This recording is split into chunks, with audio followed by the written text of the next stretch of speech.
Nobody taught you this in school. Not how money actually works. Not what to do with your paycheck. Not how debt traps you, how banks make money off you, or how the people building wealth are doing it. They taught you history and algebra, but the one subject that affects every single decision of your adult life, they skipped it entirely. This video is everything they should have taught you. From the very beginning, what finance actually is, how your mindset about money is either building your future or quietly destroying it.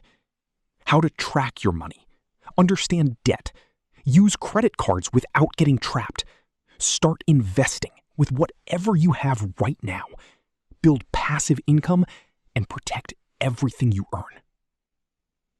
This is financial literacy for beginners. No jargon, no complicated formulas, just everything you need to know to take control of your money, starting today. If this is the kind of content that adds real value to your life, subscribe before this video ends. And if you know someone who needs this, share it with them. The best thing you can do for the people you care about is make sure they watch this. All right, let us begin. Financial Literacy for Beginners and Dummies, written by Giovanni Rigders, narrated by Connor Sullivan. Introduction. Financial literacy is crucial for anyone who wishes to achieve financial freedom. Managing money and planning our finances for different stages and situations is sensible if we don't want to find ourselves in a mess. Those who lack this management or planning skill often end up feeling lost. They struggle to pay off their debts and stay on top of their bills. Educating yourself in financial knowledge is a life skill necessary to have if you don't want to live your entire life living paycheck to paycheck. Even if you manage to make ends meet, an emergency, such as a medical problem or car crash, can dent your pocket.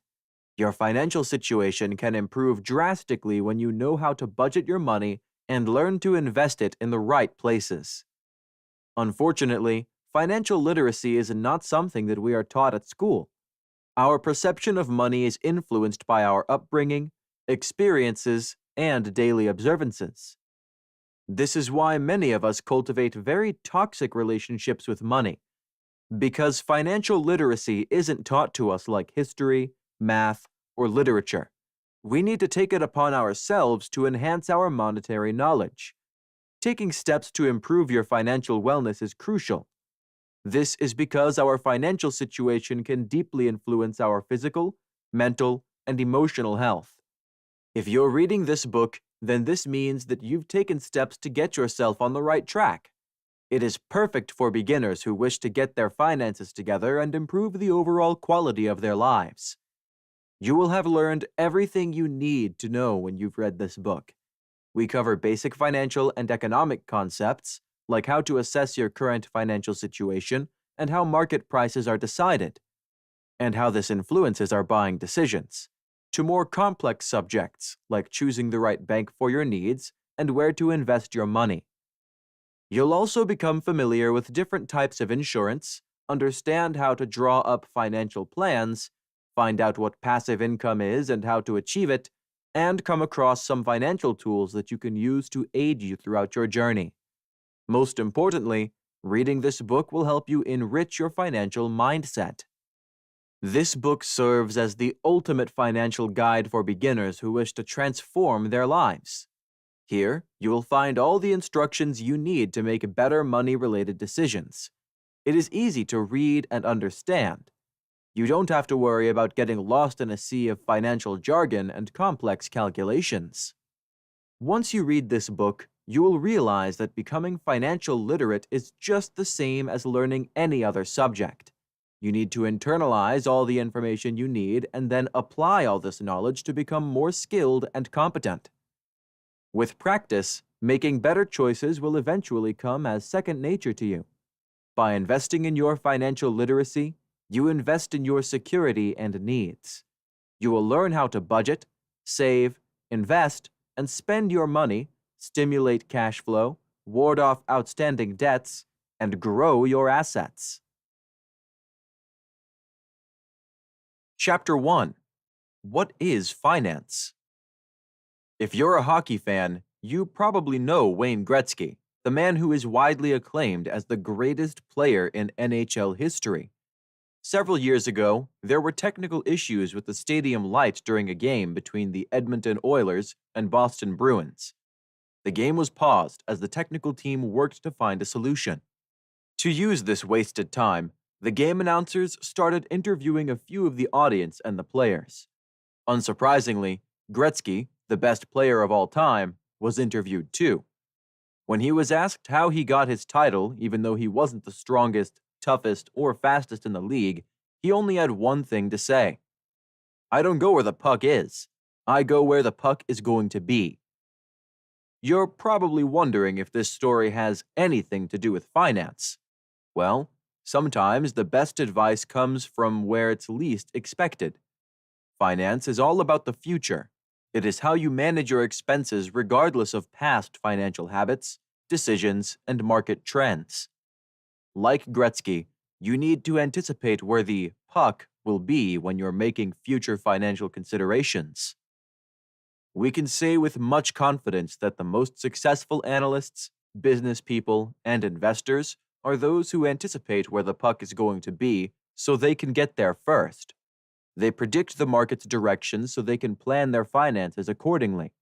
Instead of following everyone else, probably those who make their decisions based on previous experiences and markers, they lead the market. What is finance? Finance is the study or science of managing large sums of money. It is a huge umbrella used to reference any activities that have to do with investing, leveraging, capital, credit, markets, banking, and credit. Finance is also used to describe and direct the process of acquiring the funds. This is where the phrase finance a business, car, house, etc. comes from. Most basic financial concepts, where we will be discussing in more depth throughout this chapter, are derived from macroeconomic and microeconomic theories. The value of money is one of the most remarkable theories. This one suggests that the value of the dollar today is higher than it will be in the future. The study of finance can be divided into three categories: personal, corporate, and government, or public finance. The financial services sector drives a country's economy. This is the sector where businesses and customers interact to acquire financial goods. It acts as an intermediate where savers, consumers, offer funds to financial services, banks, stock brokerages, insurance companies, and other institutions and instruments, so they can lend them to borrowers, businesses, households, or the government. Subcategories of finance: households, individuals and families, businesses, and governments can't operate if they don't have enough funding.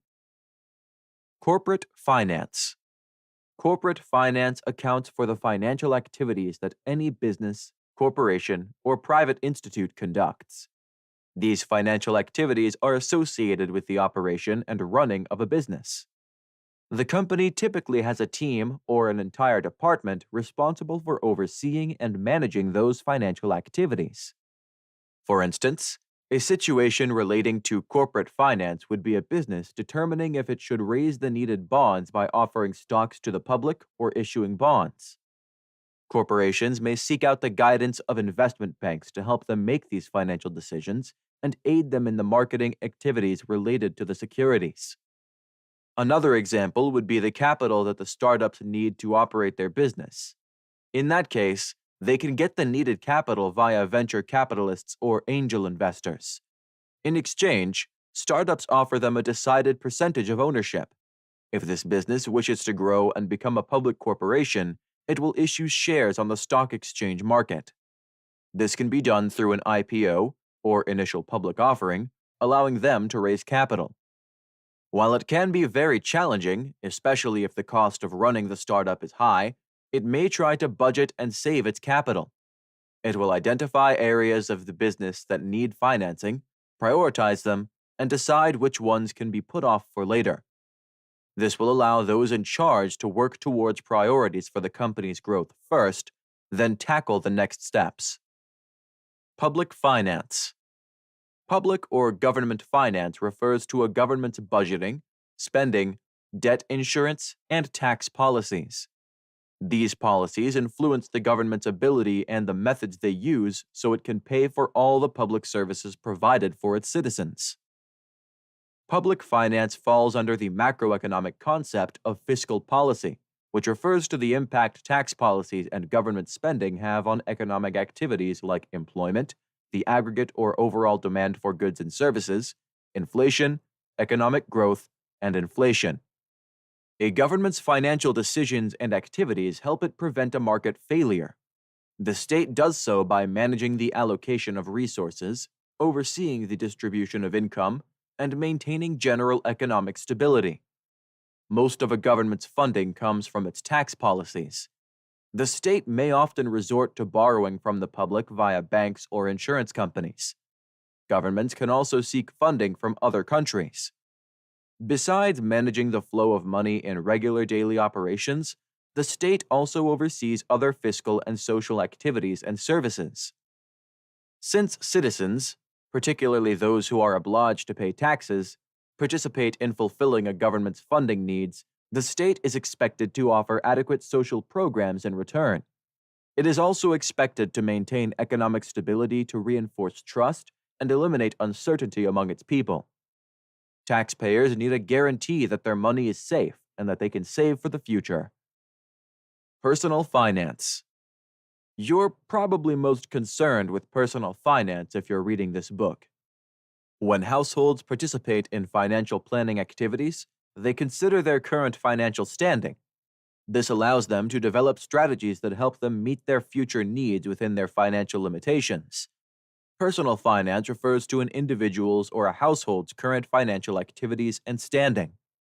These plans are highly dependent on a person's income, the standard of living, wants, needs, and goals. For instance, people need to take into account their retirement plans. To properly prepare for retirement, they need to make sure that they're saving up and investing enough money during their working years to finance their long-term plans. Personal finance comprises a wide array of activities, including investing in financial goods, such as insurance, credit cards, and mortgages. Banking also falls under the category of personal finance because households use Venmo, PayPal, and other mobile or e-payment services, savings accounts, and checking accounts. What are financial services? As mentioned above, financial services are the processes or intermediaries via which households and companies obtain financial goods. To simplify things, let's take a look at the financial service that a payment system provides. This service facilitates transactions between the person who pays and the entity that receives the funds. The function of this service is to accept and receive transfers between those parties and comprises accounts settled through debit cards, checks, credit cards, and electronic funds transfers. The financial services industry makes up one of the vital aspects of the economy. Without financial services, the economy wouldn't be able to operate. This sector drives liquidity and the free flow of capital in a nation's market. Finance companies, lenders, insurance companies, real estate brokers, investment houses, accounting services, and banks are just a few financial institutions that make up this sector. This is an essential sector because it aids in the maintenance of a nation's economy.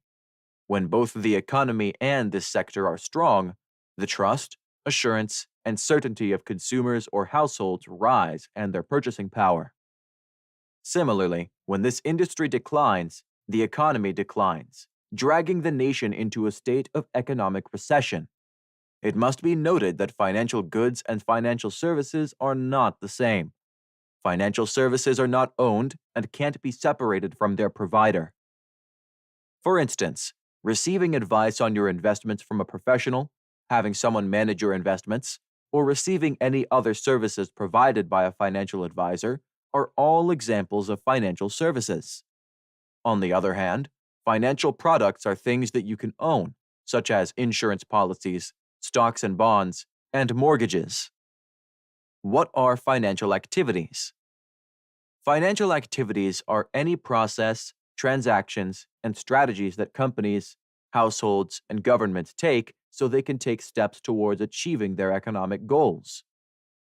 These activities typically revolve around the flow of money, whether they are inflow transactions, receiving money, or outflows, spending. Purchasing and selling assets or products, offering and receiving loans, keeping accounts, and issuing stocks are all examples of financial activities. Examples of a company's financial activities include repaying debts and offering shares. Households and governments participate in financial transactions, activities, when taxes are levied or loans are taken out. Economic concepts you need to know. The study of finance is driven by and derived from economics. While finance assesses several components of the financial system, such as credit, investment, cash, and banking, economics is the study of the consumption, distribution, and production of goods and services in a market. Its main concern is the behavior and the financial interaction between the players in any economy: households, governments, and businesses. There are two subcategories of economics: macroeconomics and microeconomics. Macroeconomics focuses on the performance of an economy as a whole, while microeconomics is concerned with single factors of the economy and the impact of their individual decisions. Financial economics refers to analyzing markets and assessing how their resources are used and distributions. Economic theories evaluate how risks, opportunity costs, time, and certain information can affect an entity's financial decision. We know what you're probably thinking. I am here to learn how to budget for my household's needs, save for my retirement plan, or make better investment decisions. How will understanding economic theories help me? Well, as dramatic as this may sound, the essence of economics influences every aspect of our lives. The proof here is that fundamentally, economics aims to explain the reasons behind our financial choices. Understanding the reasons behind your financial decisions is the key to making better spending choices. The following concept can help you understand why you make the financial choices you do. Scarcity. Scarcity is a concept that everyone understands because we've all experienced its impact in one way or another. As you can guess from the term, scarcity references one of the most common and basic economic problems to exist. That is, having fewer or limited resources in comparison to the world's unlimited wants. No matter how many resources there will never be enough to meet the world's infinite desires. This is why we are obliged to allocate our resources as efficiently as possible. Making smart financial and budgeting decisions would allow us to ensure that our highest priorities are always met. For instance, let's say there is only so much land that we can plant every year. While some people want apples, others want cucumbers. Only a limited amount of either good can be produced because of the scarcity of agricultural land. So, how do those in charge determine how much land to allocate to plant apples and cucumbers? The only way to decide is by examining the concept of supply and demand, the drivers of a market system. Supply and demand. Supply and demand are what drive a market system. Let's take the example above.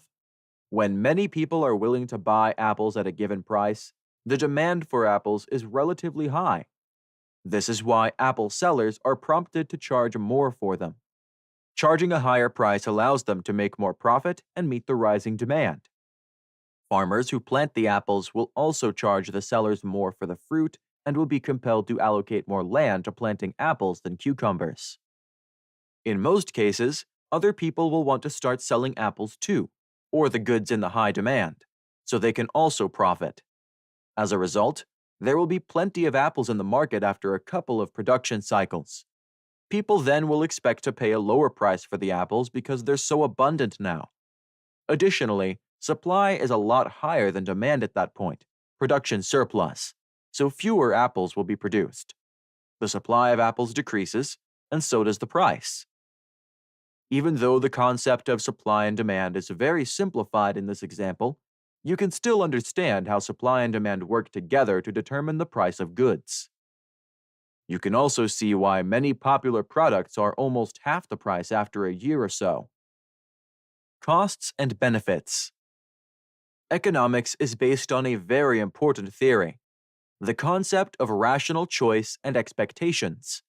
This theory plays a huge role in how we make our financial decisions, as it's related to how we measure a product or service's cost against its benefits.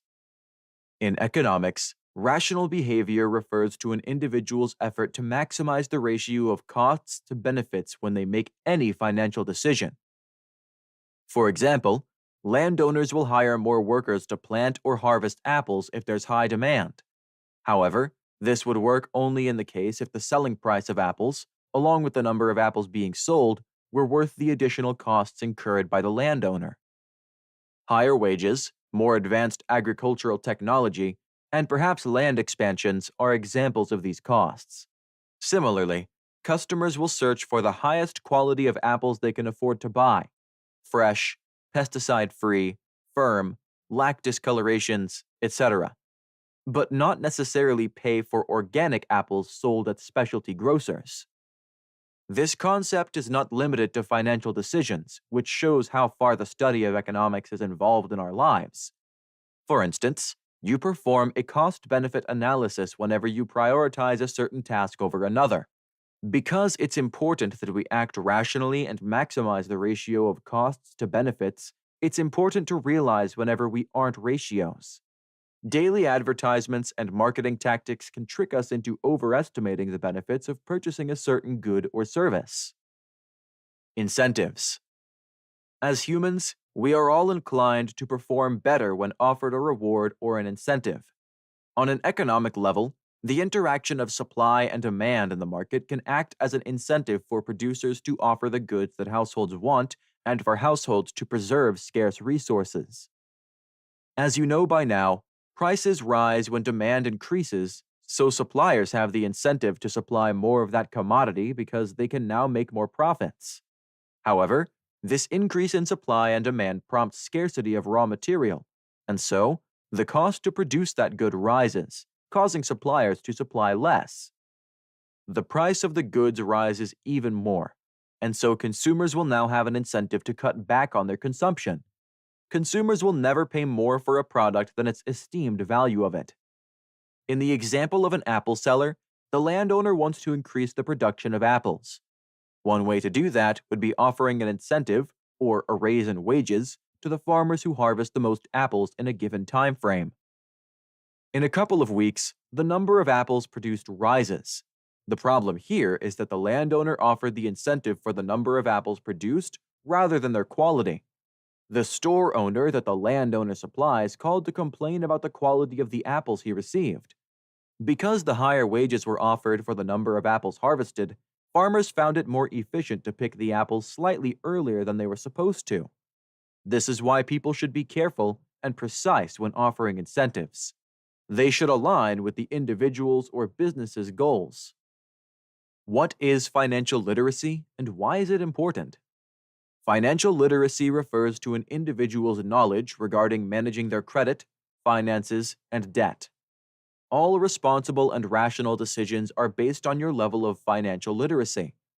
These decisions include, but aren't limited to, setting up a budget, knowing how to use different financial tools, and when to refer to financial institutions and professionals, and paying off debt.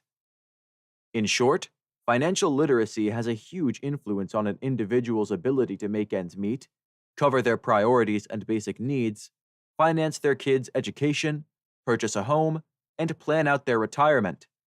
Many people, even those who live in advanced economies, struggle with financial illiteracy.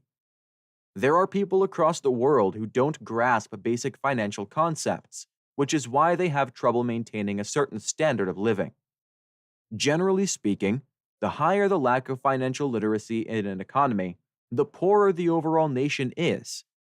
However, it's still worth noting that even though income levels and the quality of education influence a person's level of financial literacy, It was found that many high-income and educated households maintain the same level of financial ignorance as the less fortunate. Thinking about financial issues and matters can be incredibly stress-inducing and anxiety-triggering, which can be very troublesome for many people. As you can probably already tell, financial literacy is vital because it allows people to make informed decisions when it comes to handling their finances. Additionally, the number of financial burdens and responsibilities that fall on an individual increases over time. At the most basic level, past employers managed their employees' retirement accounts. Nowadays, however, self-directed retirement accounts shift this responsibility over to employees. The number of financial options and products available has also increased greatly. Credit can also be accessed more easily. This means that the number of choices that an individual has to make is greater. In this chapter, we covered what finance as a study is and the main economic factors that influence our financial decisions. You better understand how the interplay of supply and demand impact price levels, a producer's willingness to supply, and a consumer's willingness to produce. You also understand the importance of financial literacy, which is something that this book is guaranteed to help you grow.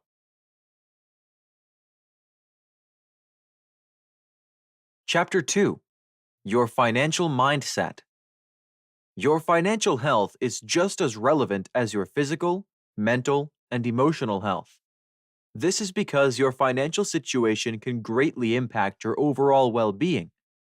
Checking up on your finances every now and then can help you determine the areas in your life you need to adjust, budget for, or manage more efficiently. In this chapter, we will help you assess where you stand financially.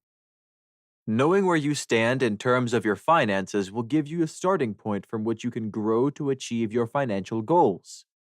Here, you will understand whether your relationship with money is holding you back and how you can improve how you view and use money. Finally, you'll learn how to set monetary goals and track your spending in this chapter. Where do you stand financially? When was the last time you took a step back and evaluated your financial situation? Well, if you're reading this book, the chances are that you aren't happy with your financial position in life. However, did you actually take the time to identify which habits you need to get rid of or what smart financial behaviors you need to start adopting? Financial issues can wreak havoc on mental, emotional, and physical health. This is why we always need to be aware of our financial standing. Checking up on your financial activities, from income to spending and everything in between, can help you make the necessary changes.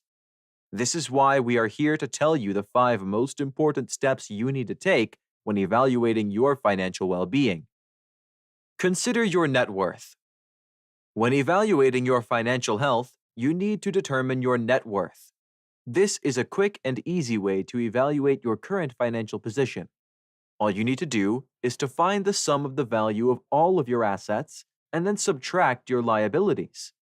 Grab a piece of paper and think about everything you own, whether your home, car, cash, or investments. Then, subtract all you consider a liability, debts you need to pay. This can be your credit card debt, pending mortgage payments, student loans, etc. It's important to note that your income shouldn't be included when you're calculating your net worth. This exercise is no more than a mere indicator of what you own and what you owe. The best thing about calculating your net worth is that it allows you to compare yourself, not to others, but to yourself. This way, you can easily determine if your financial situation is improving or deteriorating. Let's say that your home is your only asset, to make things simple. Assume your home is worth $250,000 and you have $200,000 worth of liabilities. In that case, your net worth would be $50,000. Your net worth grows as you cover more and more of your mortgage. This is assuming that the value of your home doesn't decrease. Don't get discouraged if your net worth is currently a negative number. The only point behind calculating it is so you can keep track of it regularly. Think of it as a personal financial unit of measurement. It will help you understand how well you're using your money. Remember that everyone's opportunities and circumstances are unique, which is why you should never compare your net worth to that of others. As a good rule of thumb, set a goal to increase your net worth by 5 to 10% each year. Then, calculate how much of your debt you need to cover to reach that goal. Find out your debt-to-income ratio. Now that you've calculated your net worth, you can actually account for your income. To calculate your debt-to-income ratio, you need to divide your monthly gross income by the amount of money you pay in debt repayments. For instance, if your monthly gross income pre-tax deductions and other possible deductions is $8,000 and you have a monthly $2,000 mortgage payment, $200 to pay for your car, another $200 for your student loans, and $100 in credit card payments. In that case, your total debt payments would be $2,500, and your debt-to-ratio income would be 31.25%. Maintaining a ratio of 30% is highly recommended by lenders and people in general. However, to stay on the safe side, aim for 20% or lower.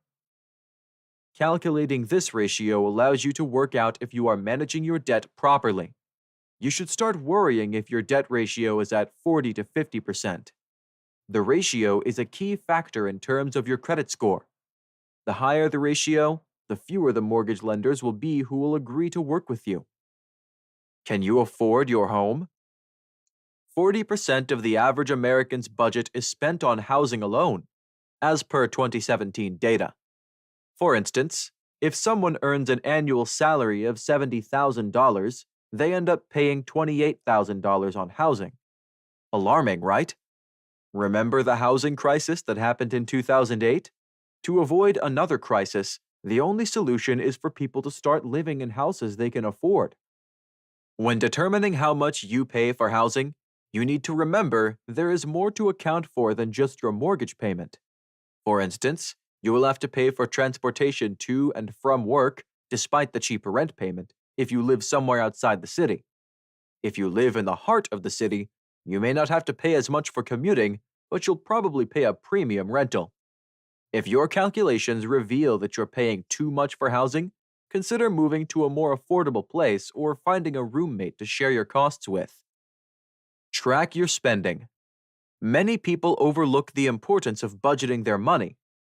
At most, they ensure they don't draw more money than they can afford to and save as much money as they can each month. However, if you want to reach your financial goals, you need to know where each penny is coming from and where you will be spending it. Even though this may sound unreasonable and time-consuming, it's the only way you'll ever move forward. You can do that by setting up a budget and making sure that you stick to it. Know what you want to spend on each category, food, clothes, rent, etc., to come up with a budget that suits your income.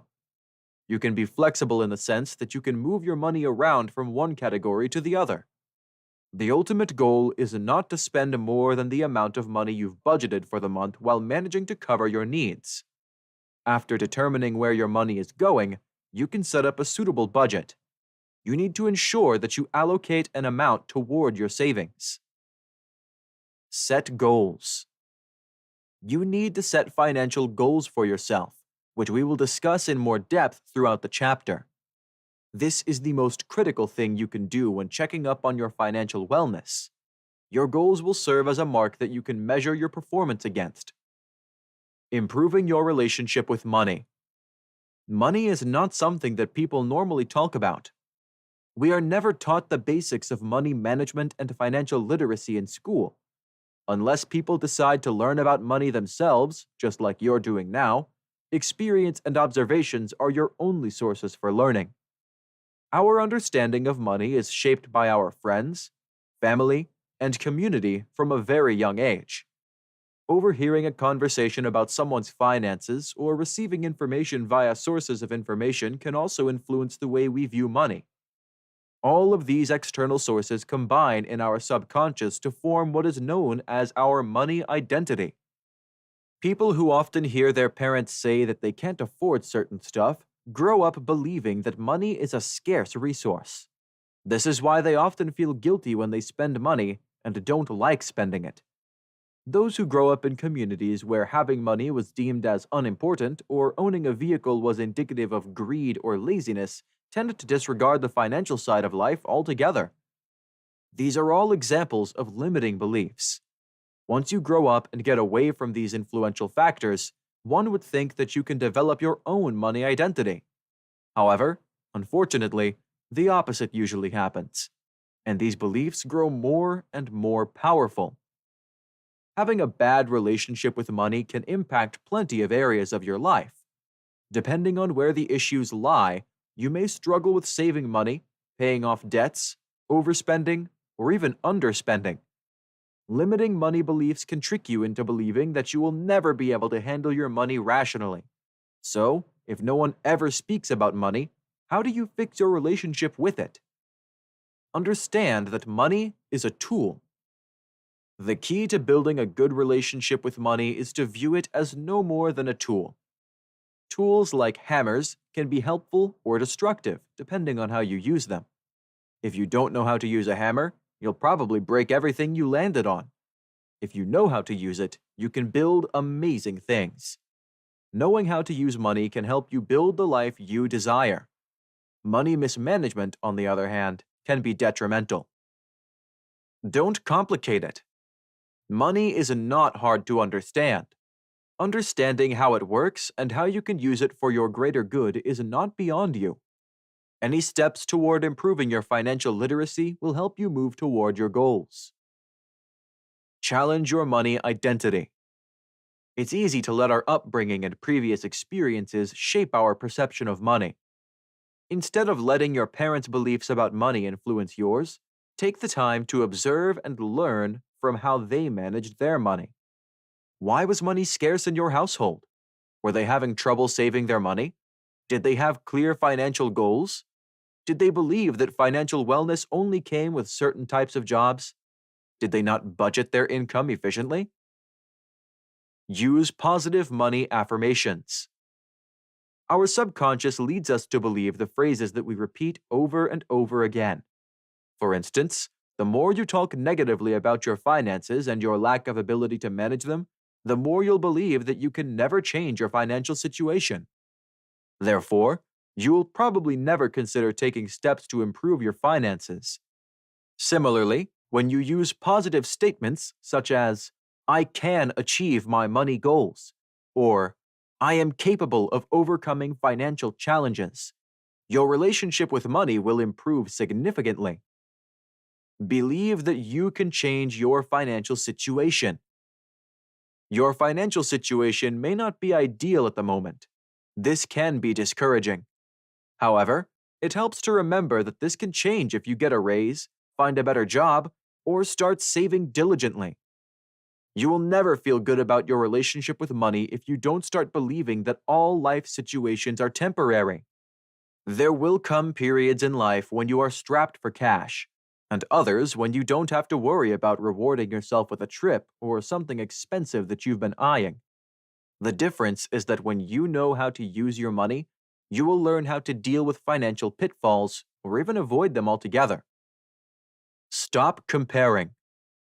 Nothing ruins our relationship with ourselves and other things in life like comparisons. Our sense of self-worth and accomplishment is hindered when we compare our progress to that of others.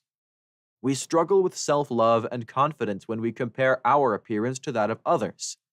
We feel less financially secure when we compare our standard of living with that of others. That trip to Bali that your friend was posting about or the luxurious home that your neighbor lives in doesn't suggest that they're excelling in life and you're not.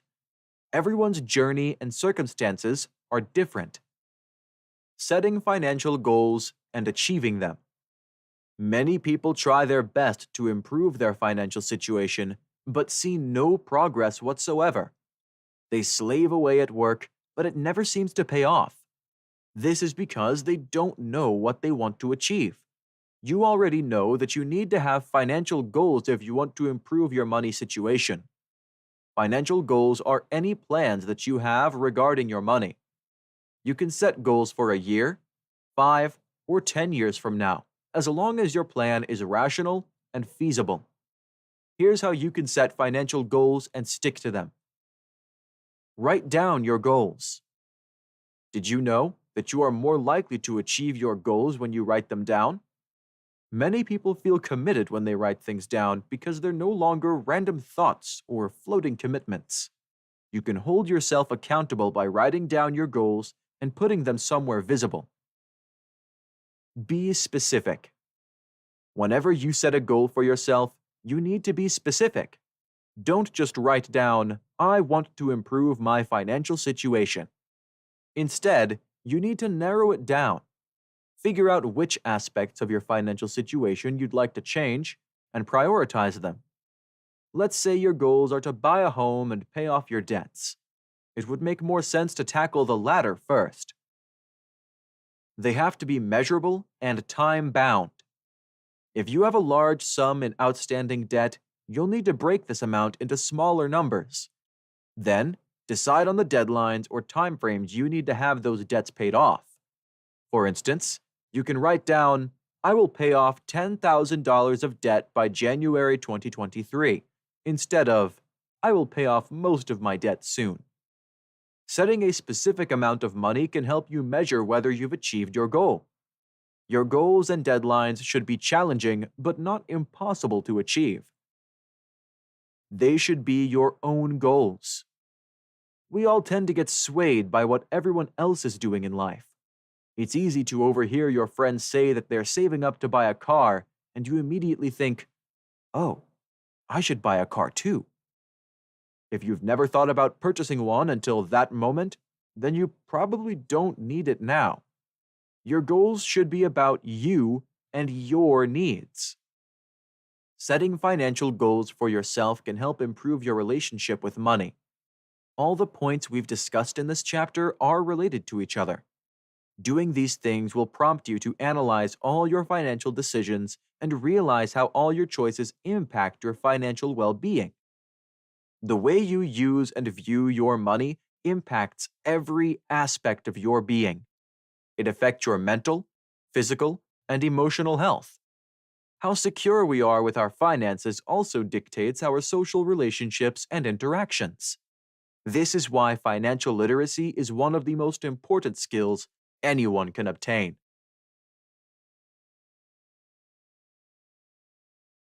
Chapter 3: Creating a Financial Plan. A financial plan will help secure your future.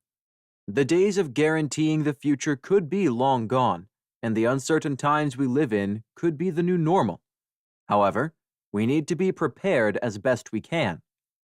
We all have financial goals and objectives, and a successful financial plan can help us achieve these goals. When you have a strategy, you have a path to follow to manage your finances, which will, in turn, help you secure your future. It doesn't matter how old you are or what stage of life you are at. We all need to create a financial plan right now. The sooner the better. What is a financial plan?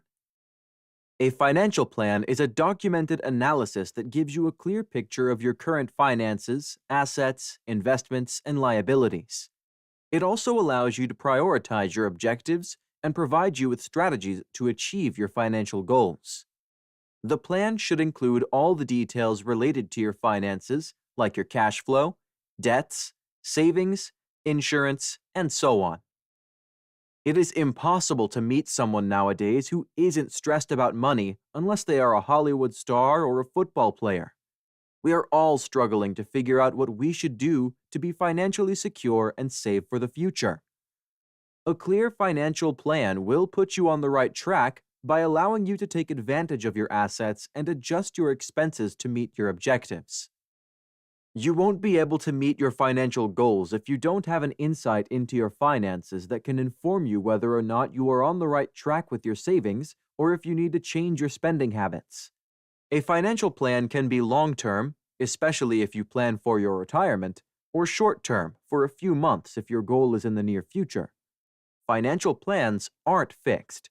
You can always make any changes to them if you encounter any unexpected expenses, like a hospital stay or having a child.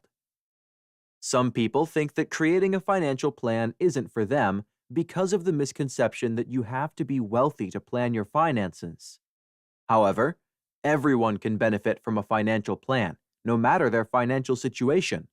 In fact, it can help you grow your income and increase your wealth in the long run. Why you need a financial plan. Security. One of the main reasons people create financial plans is to secure their future, especially if they have a family. Planning your finances allows you to manage your money better, thus increasing your savings. You will be able to financially cover any unexpected expenses that life throws at you, like losing your job or unplanned pregnancy.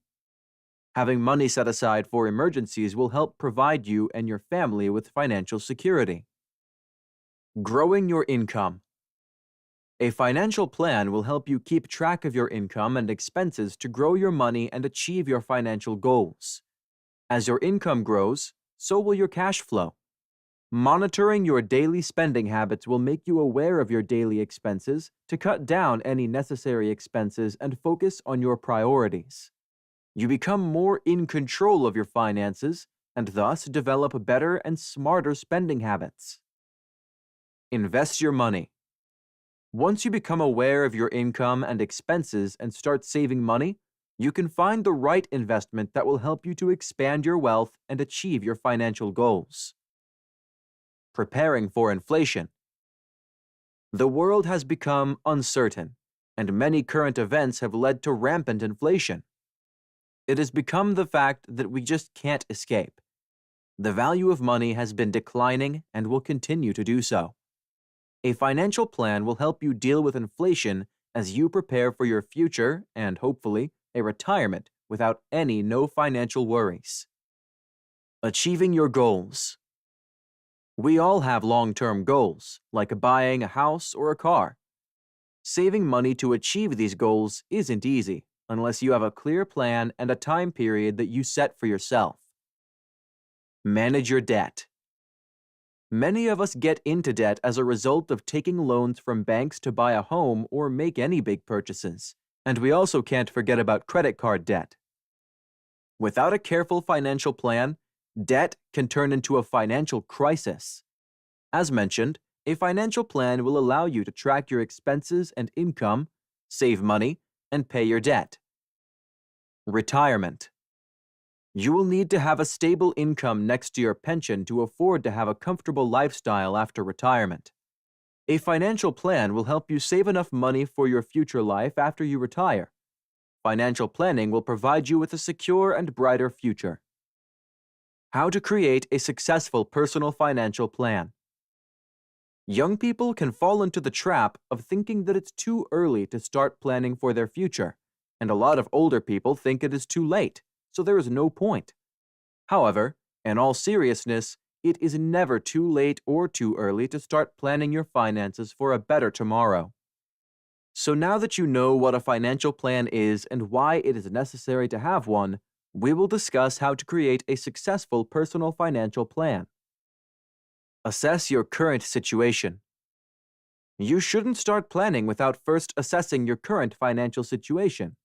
We pay our monthly requirements as if by habit, without paying attention to the amount of money we are spending. So, take a moment to check your bank statements to see how much you pay for rent, gas, electricity, bank charges, Netflix, etc. for the last year. Naturally, you will notice some irregular spending. This will point out the unnecessary expenses you will need to cut down. You should also determine your net worth by subtracting your liabilities, mortgage, loans, or debts, from your assets, car, home, and the money in your bank account. Your net worth will normally change, for instance, when you pay off your debt or buy a new home, so you should keep track of it. If your assets are larger than your liabilities, then you have a good net worth. Set financial goals. Once you become aware of your net worth and unnecessary expenses, you can start with the first step of your financial planning, which is setting your financial goals. This is a vital step, as it will point you in the right direction. Setting SMART, specific, measurable, attainable, relevant, time-bound, goals is best. Your purpose shouldn't simply be saving money. It has to be more specific and detailed than that. How much money do you want to save? Why do you need this money? When should this money be ready? Is your goal long-term or short-term? This is how you set SMART goals. You will also need to figure out your goals by treating yourself like you are in a job interview and asking yourself this tough question. Where do you see yourself in 5, 10, or 20 years? The answer to this question will help you put into perspective your priorities. For instance, do you see yourself as a homeowner, living abroad, starting a family? Once you decide where you want to be, you can start planning your finances accordingly. We all have different goals, and saving for all of them at once may not be realistic. So, consider the most important ones you will need at this stage of your life. For instance, if you are starting a family and need a bigger home, it makes sense to prioritize saving for a home over saving for retirement. If you can save for 2 goals at once, this will be ideal, like saving for your children's college and retirement plan. Simply put, set your priorities straight. Paying your debt takes precedence over saving for retirement, but saving for retirement is more important than saving for traveling. So, make a list of all the things you hope to achieve, whether buying a new car or even buying an expensive sweater. Seeing your goals put down on paper will keep you motivated so that you can turn them into a reality. Consider your debt. How will you be able to save money if you are paying off your debt? For this reason, we recommend you pay off your debt first. Include your debt in your financial plan and figure out a way to get rid of this burden ASAP. Remember, fees and interest rates with debt usually add to your expenses, so the sooner you pay them off, the better. When you are debt-free, you will have the financial freedom to save money to achieve your goals. Create a budget. Creating a budget is another vital step that will help you achieve your financial objectives. That said, you can't just create a budget. You must also stick to it. U.S. Senator Elizabeth Warren has come up with a great way to set a budget by dividing your income, after taxes, into 3 categories: 20% for savings, 30% for your wants, and 50% for the essentials. We will discuss in detail how to create a budget in the next chapter.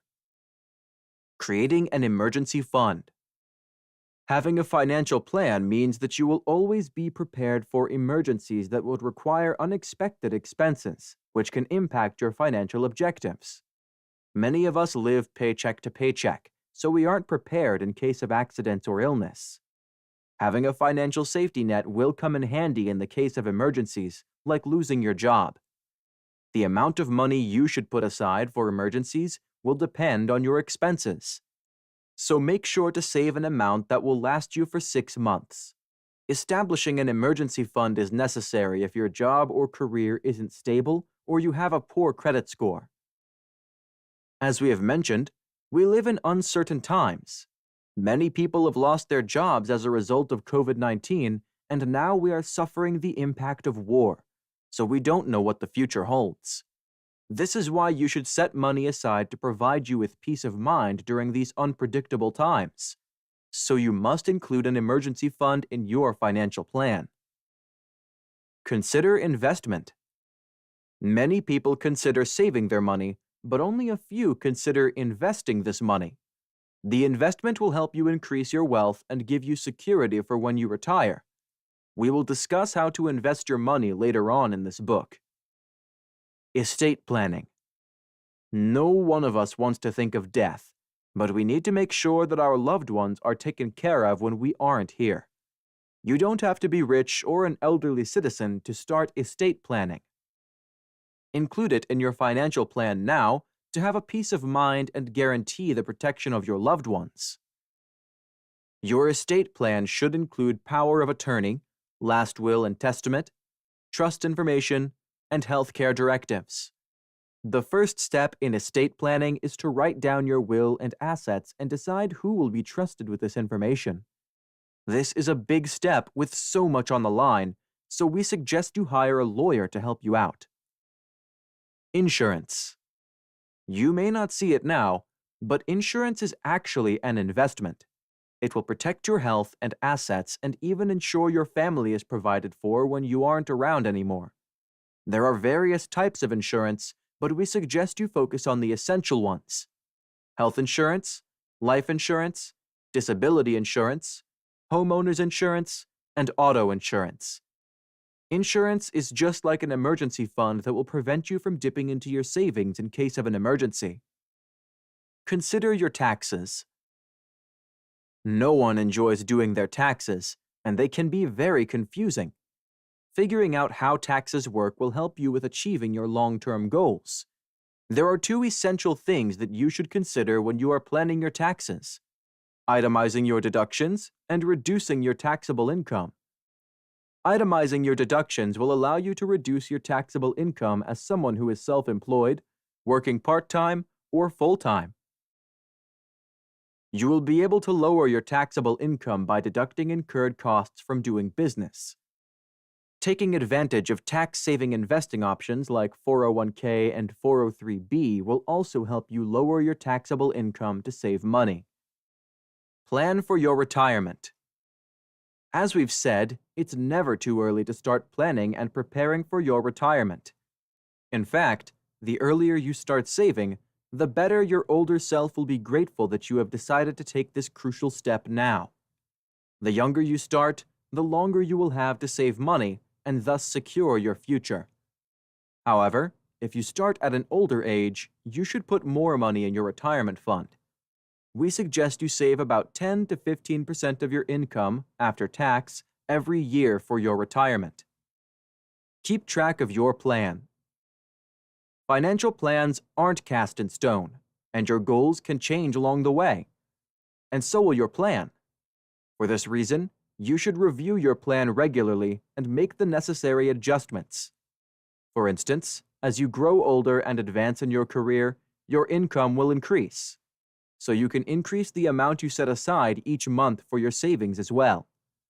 Additionally, keeping track of your financial plan will prevent you from skipping payments every once in a while to ensure you stick to your goals.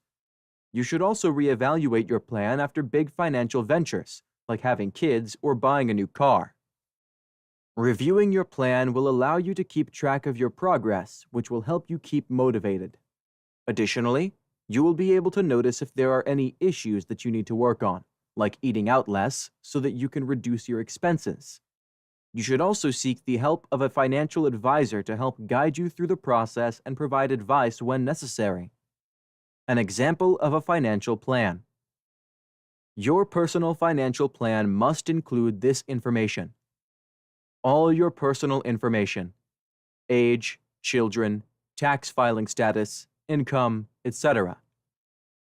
Your financial goals, which include your assets and debt as well. A plan for your debt elimination. An investment plan to increase your wealth. Insurance. An estate plan. Income tax strategies. Creating a financial plan is a big step towards securing your future. There are many benefits to creating a financial plan to help you achieve your long-term and short-term goals. However, you should take your plan very seriously and stick to it. Make it a habit to always set a specific amount of money aside for the future. Set your priorities straight and focus on your main goals. Financial planning is all about having a secure future for you and your loved ones. You will be able to take care of any emergencies or unexpected expenses that come your way. Most of all, you should always review your plan. You won't be able to determine if your financial plan is working or not if you don't regularly check it. This will give you the chance to make the necessary adjustments in case you aren't making any progress. Your future starts now. Take the step today and start planning your finances for a better and brighter tomorrow. Remember, it is never too late or too early to start planning for your future. Chapter 4: Budgeting and Saving. We've gone over how budgeting is an essential part of your finances in the previous chapters. It is a map that helps you see where your money is going and if you are overspending and need to make better decisions with your money.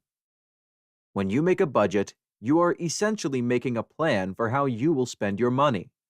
This will help you pay off your debt, put some money aside for emergencies, and cover your expenses. A budget allows you to prioritize and set a spending limit so you can protect your finances and save for your future. You may find sitting down and planning a budget tedious because you want to have fun and enjoy your hard-earned money like everyone else. However, this small inconvenience beats drowning in debt, and once done, you know where you are and how much you have to buy all the things you want and achieve your goals with the money you save. The importance of budgeting. Controls your spending. Thanks to credit cards, we all spend money we don't have and on things we don't need in many cases. We end up in debt and have to figure out ways to pay it off. How do we expect to save money when we are living beyond our means? Credit cards don't allow us to keep track of our spending, resulting in overspending and debt. In fact, one of the biggest problems we have is that we let our money control us instead of the other way around. Planning a budget and sticking to it will save you from this unnecessary pain. You will be able to control your spending and save money once you plan your monthly expenses in advance and don't go over your planned budget. Improves your spending habits. We don't usually pay attention to the amount of money we spend each month until we run out of it before the month ends or find ourselves in debt. Ask yourself, do you really need to eat out every day? Do you have to subscribe to every streaming service? If you take a look at your spending habits, you will realize there are many things that you are wasting your money on. A budget will show you the unnecessary expenses you make to improve your spending habits and develop real financial goals. Keeps you focused on financial goals. It isn't realistic to buy just anything you see and like at a store or eat at fancy restaurants every day. How will you be able to save to buy a house or to pay for college? Your goals are more important than satisfying your every whim, especially your long-term goals that will guarantee you live a comfortable and financially secure life. Planning a budget will help you stay motivated, disciplined, and focused on your long-term goals to create a secure future for yourself and your family. Provide you with security. As we have mentioned, life is filled with unexpected surprises, and you may find yourself having to pay for expenses that you haven't planned for. If you aren't careful with your money, you may end up in a financial crisis as a result. A budget will help you build an emergency fund to provide you and your family with security in case of any unfortunate event, and give you peace of mind knowing you can financially support your family in any given situation. How to organize and develop a written budget. You need to create a monthly budget to plan your expenses and savings for each month, track your progress, and more importantly, get into the habit of being aware of your spending patterns. We understand that many people don't like to create a budget because they feel it is limiting, especially if you are young and want to spend your money. You are probably thinking, leave budgeting for older people. However, a budget helps you plan a secure future, and you are never too young to start planning for tomorrow. Before creating your budget, you should write down all the necessary information and be ruthlessly honest with yourself. We know it can be hard to face your spending habits. The truth may hurt, especially if you are an overspender and weren't aware of it. But this is the only way you can create an effective budget and fix these habits. Prepare the necessary paperwork. The first step is to prepare all the necessary paperwork to help you plan your budget. You will need bank statements, utility bills for the last couple of months, credit card bills, mortgage statements, 1099s, investment accounts, W-2s, and pay stubs, and recent receipts. Calculate your income. Calculating your income after tax is the most crucial step that you should take when preparing your budget. How much money do you make each month? This doesn't just include your salary, but other sources like Social Security, child support, government benefits, or investments. If you are a business owner, you should include the money that goes into your pocket, the salary you give yourself, not how much money the business makes. If you are a freelancer or your income varies each month, include an average of what you earn. Write down your fixed expenses. Write down all your mandatory expenses like rent, heat, electricity bill, internet, insurance, water, medication, child support, childcare, alimony, car payment, student loan, and transportation. Many of these expenses are fixed, so you won't have to guess. Looking at your bank statement and receipts for the last couple of months will provide you with all the information you need. You should also include your debt if you have any. Write down variable expenses. Variable expenses are the expenses that change every month, like gas, groceries, and phone bills. Write down the average amount for each of these expenses, and check your bank or credit card statements for the last 3 to 6 months to make an estimate. You should also write down any unexpected expenses that you think might affect your budget. Non-essential expenses. After adding all your essential expenses, you should now add the non-essential ones. They are usually the ones that aren't as necessary, and you may be able to give up or spend less money on them. These expenses include unnecessary clothing, gifts, eating out, house cleaning, streaming services subscription, travel, cable TV, home decor, personal grooming, and gym membership. Your monthly expenses versus your monthly income. You will need to do some math to figure out which is higher, your monthly income or your monthly expenses. The ideal is if your income is higher, because this means that you have enough money to cover all your expenses and put some on the side or to pay off your debt. In this case, you can apply the 50-30-20 method discussed in the previous chapter. However, if you have discovered that you spend more money than you make, you know you should make some serious changes to your spending habits. Cut down unnecessary expenses. How can you reduce your expenses and save some money? Focus on unnecessary expenses like eating out, having your hair done every week, or shopping for expensive clothes. Give up these things or make smarter buying decisions. For instance, if you need clothes, wait for sales or offers so you can buy more for less. You must reach a point where your income covers all of your essential expenses with some to spare. However, if you are in debt, you may need to make more drastic changes. In this case, you will have to cut down some of your fixed expenses that aren't essential, like canceling your cable TV or streaming service subscriptions.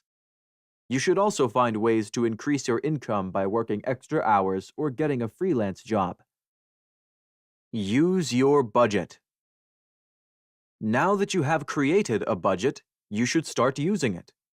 Like your financial plan, you should keep track of your budget and regularly review it. Focus on your expenses for every day of the month. You can write your budget on a spreadsheet or use an app to make it easy to track your expenses. In the next chapter, we will provide you with a list of various apps that can help you keep track of your finances. Writing down all your expenses will help you recognize if you have unhealthy spending habits or will give you an idea if you are wasting your money on unnecessary items or not. Set a reminder on your phone so you remember to include the day's expenses in your budget every day. Don't wait until the end of the month, because you will have forgotten what you spent your money on by then. You should also set a spending limit for each of your expenses. However, as you are still new to budgeting, you may reach the spending limit before the end of the month. You will then be left with two options. Accept that you have reached your limit, don't go over budget and make adjustments next month, or move money from another category, maybe from an unnecessary expense.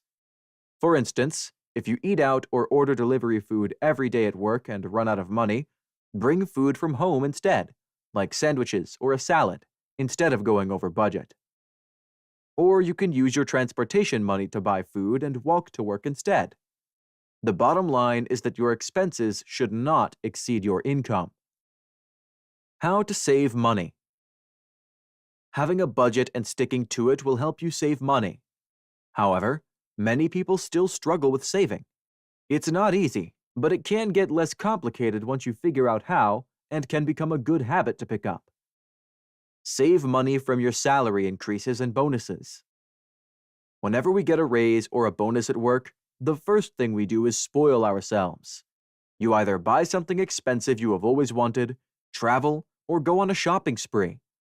However, if you want to save or invest your money, your salary raise or bonus provides you with the perfect opportunity. So when you get a raise, try not to change your spending habits. If you spend the same amount you did before your raise, the extra money can go to your savings account, retirement fund, or emergency fund. You need to set aside money for emergencies, about 3 to 6 months' worth of expenses, as we have mentioned. We suggest that you keep this money in a savings account where you can get a decent interest rate. You can take a percentage from it and add it to your savings account if you get a bonus. This will help you reach your goal of saving for an emergency fund faster. We suggest that you opt for a high-yield savings account because it is safe, offers interest over 2%, and you can easily withdraw your money whenever you need it. How much money should you save each month?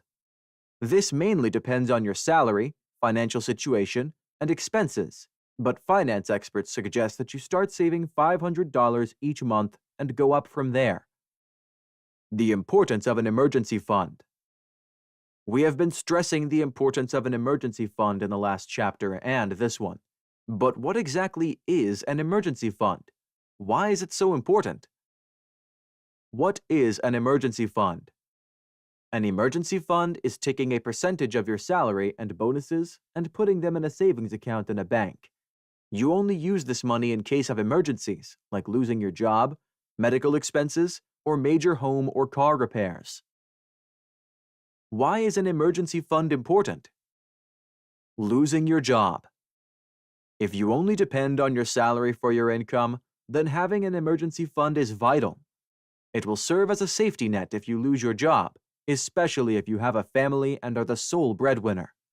Make sure to set a year's worth of expenses as your safety net to ensure you and your family are taken care of until you find a new job. Remember, you or a family member may suffer medical issues while you are out of work, so the larger your emergency fund, the better equipped you will be to handle these situations. Unsteady jobs. Whether your job or career is unsteady, like working as a freelancer or an artist, or self-employed with no unemployment benefits, you can benefit from an emergency fund. Self-employment isn't easy, and the market is unstable, some days up and others down. An emergency fund will keep you covered during the times when the market is down and your business is slow. Medical emergencies. Healthcare has become more expensive than ever. Many Americans suffer in silence because they can't afford to pay medical bills. A health issue can come out of nowhere, leaving you and your family struggling to make ends meet. You can't count on employer-sponsored insurance because you lose your insurance if you quit or were let go of your job. An emergency fund will help you give your family the best health care and provide you with peace of mind. Another point to bear in mind is that if you or any family member suffer from chronic diseases or any health issues, this could leave you in debt. An emergency fund will keep you covered to pay for medication, hospital stay, and routine tests and checkups. Car and house repairs. House and car repairs can be costly and are considered essential expenses if they are serious. For instance, if you use your car to drive to work every day, you will need to fix it right away rather than be late for work or have to pay for transportation. The same applies to your house.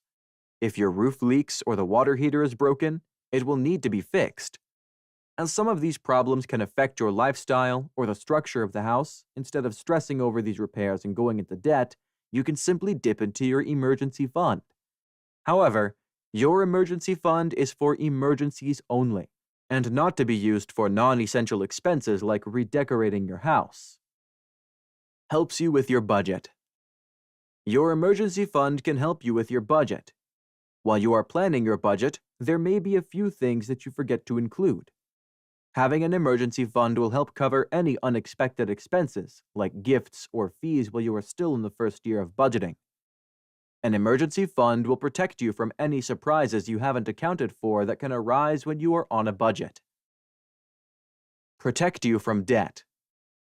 Being debt-free should be on your list of priorities of financial goals. Instead of borrowing money in the event of unexpected expenses, you can just tap into your emergency fund. You don't have to get into debt each time your car breaks down or a family member gets sick. Your emergency fund can cover all these expenses so you can remain debt-free. Budgeting is an essential part of your financial plan, and it will help you achieve your financial goals and save money for the future. Sticking to your budget is vital, as it is the only way to track your expenses and improve your spending habits. Consider budgeting and saving today, and you will notice your financial situation improving. Chapter 5. Let technology help. No one becomes financially literate overnight. Since most people don't learn how to adjust their finances, for better or for worse, until well into their 20s, 30s, or even later, they realize that there's a lot of catching up they need to do. However, this is no reason to feel discouraged. Luckily, plenty of resources and apps can help you get your ducks in a row a lot faster than you think. The intersection between personal finances and technology has often been a cause of concern for many, and sometimes with good reason. With so much of our information online these days, it can be easy to fall prey to identity theft or scams. Yes, it can be scary, but you should be fine if you follow some basic protocols and are careful about the sites you trust. Now more than ever, technology isn't the enemy. In fact, when it comes to your finances, you should let technology help and do some of the work for you. This chapter will cover a few crucial techniques to help you make the most of the resources available to you to get closer to meeting your financial goals. Tracking expenses. There are a few key ways in which some technological tools can be used to help you track your expenses. Before you start, the first thing you need to do is figure out your spending habits by taking stock of all your accounts. Credit card companies and the vast majority of banks, maybe all of them, including smaller operations, will have an online portal that makes it easier to check your accounts. If you haven't signed up for the online portal, you should take the time to do so. It should only take a few minutes anyway. Then, you should have all your accounts, including consumer debts and your mortgage, right at your fingertips. Looking at these accounts will help you precisely determine what you're spending and what. It will also spell out your cash flow situation, which is important. So now you have an easy-to-access snapshot of your financial reality. But you can't keep logging on from your desktop computer or laptop every day to continue keeping track. So you'll need an easy way to keep up with your spending habits. Enter one of the first powerful tools available to you: online apps. You can look into different kinds depending on your own unique needs. So let's pause for a minute and figure out the kinds that may be most useful to you. Online banking. There are tools available in the online portals for your bank and credit cards that you should look into. The way to get the best out of these features is to get used to automating everything. For example, set up regular credit card payments to automatically deduct the money as soon as you get your check deposited. Also, set up automatic payments to a rainy day fund, your 401k, and the account you've set up for other things, like putting a down payment on a house. Even modest contributions will help. Just make sure to get everything done automatically so that you don't overthink it. As they say, out of sight, out of mind. Apps that can help. In terms of apps, you should look at the ones specially designed to help you build a budget, which then help transform your financial decisions. Sometimes, putting pen to paper to have a set budget in mind can be overwhelming. But apps can help take the guesswork out and will make it easier to manage your finances on the go. All you need to do is to input your information into an app. Mint, or the aptly named You Need a Budget are good places to start, and you will get an idea of what and how much to set aside every week or month. The old 30-20-10 rule, 30% living expenses, 20% fun, and 10% savings, does not apply to every person. In fact, you may be able to set aside far more than 10% in savings, which is preferable. Apps will help you do just that by letting you allocate a certain part of your income, depending on what you need and what your debts look like. Furthermore, the apps can be synced to your bank accounts, so you will be able to know exactly what you're spending at all times, and you will be alerted right away if you fall into the trap of taking your account into overdraft. Wondrous Excel. Okay, so most of us may hate spreadsheets or keeping track of our expenses in a Google Sheet. However, if you can't have apps work for you, you may need to reroute your efforts more effectively. Online spreadsheets are an excellent way of keeping track of your money, and there are plenty of free budget templates you can find online to help motivate you. They will make entering your expenses a lot clearer, and you can use the formulas in template sheets to determine the elements of your income you want to automatically set aside for other endeavors. Alternatively, if you have a lot of complex finances to keep track of, you may purchase online software to help you. Quicken is a classic, and it lets you import all of your bank transactions in a second while also helping you to monitor investments and other lines of debt you need to keep an eye on. Apps are excellent for some people, but others may benefit from the detail-oriented approach afforded by online sheets or software, since it forces you to be more mindful while impressing upon you the importance of paying off debt sooner rather than later. Even better, both software or any form of the sheet you use can be easily accessed on your phone or any portable device you carry, so financial investing is a breeze. Benefits of online tracking. Online tracking has many clear benefits. While you can also keep a physical financial planner at the ready, that tactic doesn't work for everyone. A definite plus on the side of online tracking is that it makes it easy for you to check in on your accounts and spending immediately. Apps or software are always easy to access on any portable device you carry, not just your desktop, so you can cull the required information in a second. This helps to keep you far more accountable, which is necessary if you're still learning the basics of financial literacy, or trying to undo the damage incurred by overzealous use of a credit card when you were a college student. You can set up warning messages on your phone to let you know straight away if you've overspent, if you are using money meant for a different savings account, and so on. Possessing that familiarity with your finances is necessary to help you exercise good habits and dispel any anxiety that comes with keeping on top of your money. Lots of people avoid looking at their online accounts for fear that they may see how far behind they are on meeting their goal. This, of course, is a self-defeating impulse, since you can't meet your financial goals without knowing your budgeting system is effective. Online tracking is one vital piece of the puzzle. Best budgeting apps and software. So now we know the different ways in which technology can help you if you are amenable. Now you're probably wondering, which apps and software do I look into? The following is a quick list and review of the best tools available online and will provide the benefits and drawbacks of each one. You can decide which is best for you. You need a budget. This was mentioned above, and it's a really excellent tool for newbies who need some guidance creating a feasible budget. If you have no idea where to start, then this is the tool for you. Pros: easy to import data, allows you to be flexible with shifting financial goals, and shows you how each dollar in your account will work to your benefit. Syncs with tens of thousands of banks, so you should be able to get things set up in just a few minutes. Not sure if it's the tool for you? There's a free 1-month trial, which gives you a chance to assess the app. Cons: the cost may be steep, nearly $12 a month, which can be tough for people trying to climb out of debt to pay. Also, you can keep track of potential investments, and the app doesn't provide a general overview of your financial health. It really focuses on your need to create a budget and little else. Mint.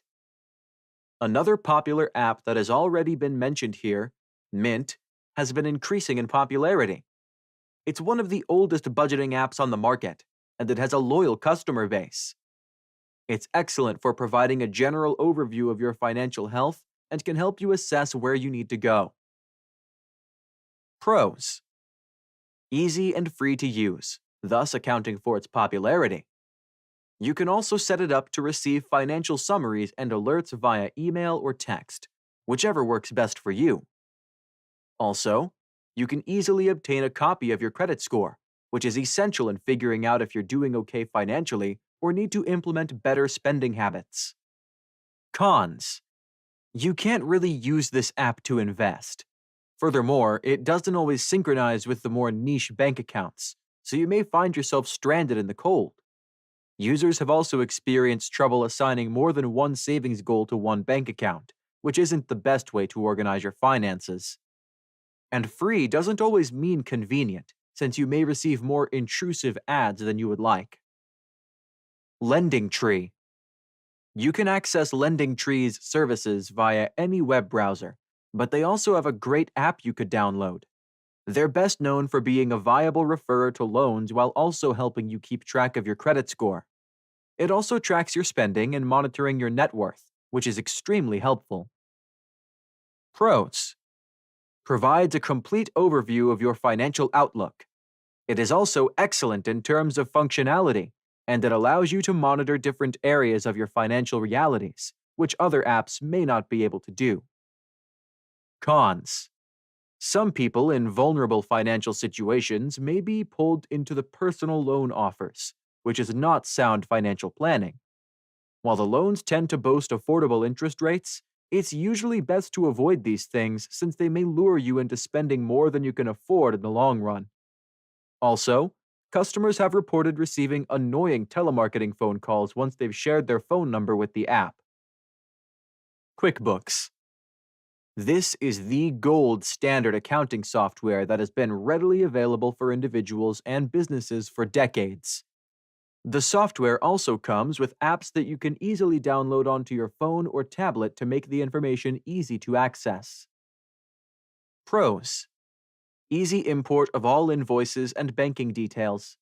Also, it allows you to keep track of investments, so it's a great motivator for people who are ready to move on to achieving more complex financial goals.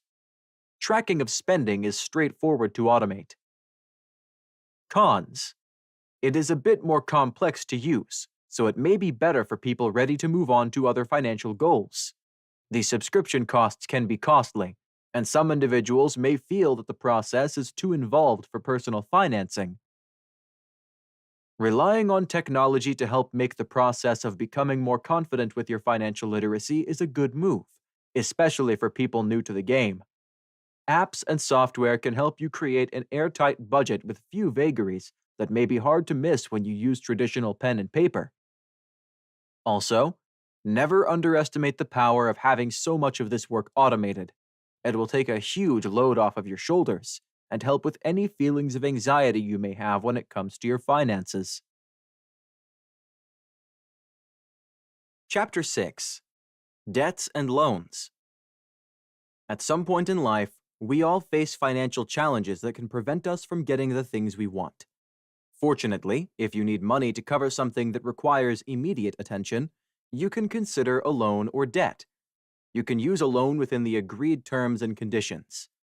When you decide to get credit, there are different things you should know. This chapter explains what debt is and outlines the techniques to consider paying off your loans quickly. We also cover facts that potential borrowers should know about student loans. This chapter also covers pertinent things like helping the reader know how credit works and when and how to start paying off loans. Finally, we explain what bankruptcy is and when to consider it. What is debt? Debt refers to money borrowed by one party from the other with a promise of repaying it, usually with interest at a later date. Many people and corporations use debt to make big purchases that are not easy to afford using savings. A borrower approaches the lender, who in most cases is a registered financial institution like a bank, credit union, or any recognized entity. Understanding debt. Debt loan is mainly classified into 4 categories: secured, unsecured, mortgaged, and revolving. The most common types of debt include personal loans, payday loans, mortgages, credit card debt, student loans, auto loans, business loans, and others. Secured debt. Secured debt requires collateral that is worth more than the money borrowed. If the borrower defaults on their repayment obligation, the lender can repossess the asset used as collateral. Various assets are used as collateral, including houses, vehicles, boats, and investments. Unsecured. This type of debt is not secured by collateral. The debtor's ability to repay the loan is considered. However, this kind of debt usually comes with high interest, since the debtors are often viewed as high risk. Unsecured debts include student loans and automobile loans. The amount of money you can get if you want this type of debt depends on income and employment status. Revolving debt. This is a line of credit where you can borrow continuously as long as you pay back the funds owed. Credit card debt is a good example where borrowers continue to access debt from their providers. Mortgages. This is a special type of debt meant to purchase real estate like a house. This is a secured debt, since the property purchased is used as collateral. If the borrower fails to repay their debt, they face the risk of foreclosure, where they lose the property and money. Mortgage and student loans are probably the most popular types of loans, since they are repaid over long periods ranging from 10 to 30 years.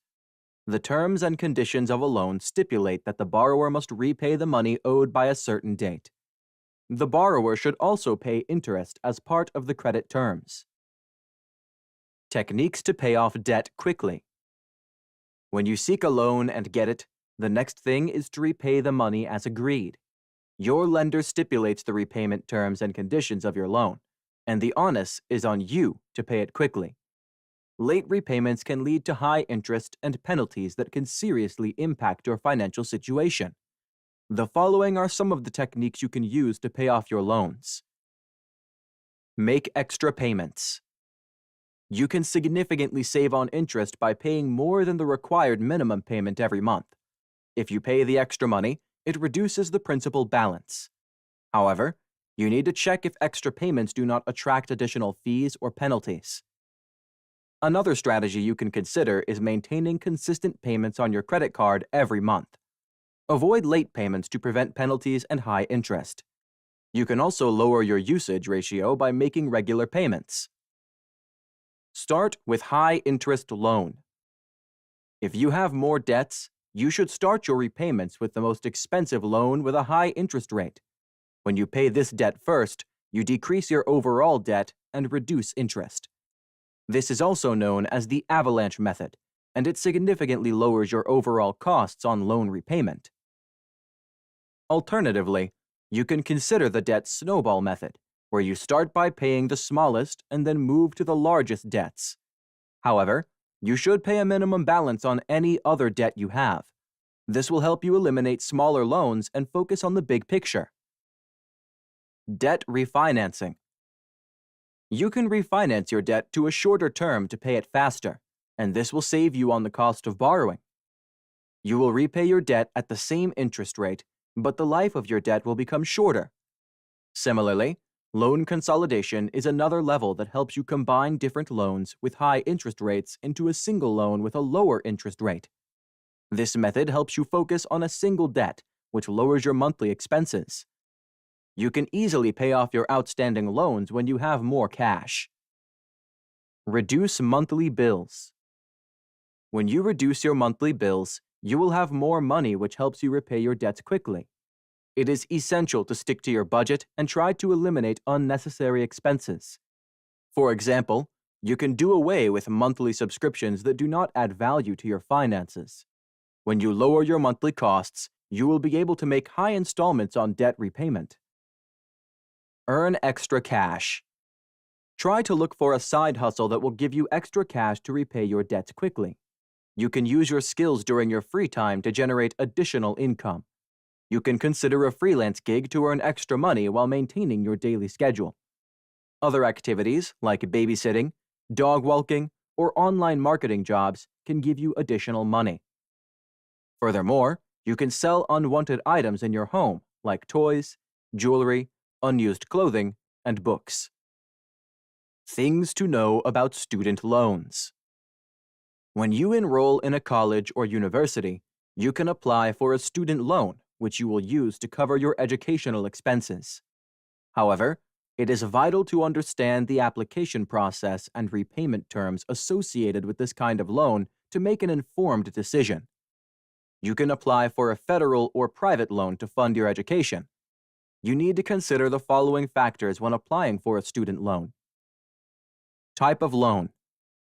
It is a good idea to choose a federal loan since it does not require credit history, it offers a flexible payment plan, and you can get loan forgiveness. If you get subsidized, it will not attract interest while still in school. However, a private loan does not offer all these benefits. You can only apply for a private loan when you fail to qualify for a federal loan.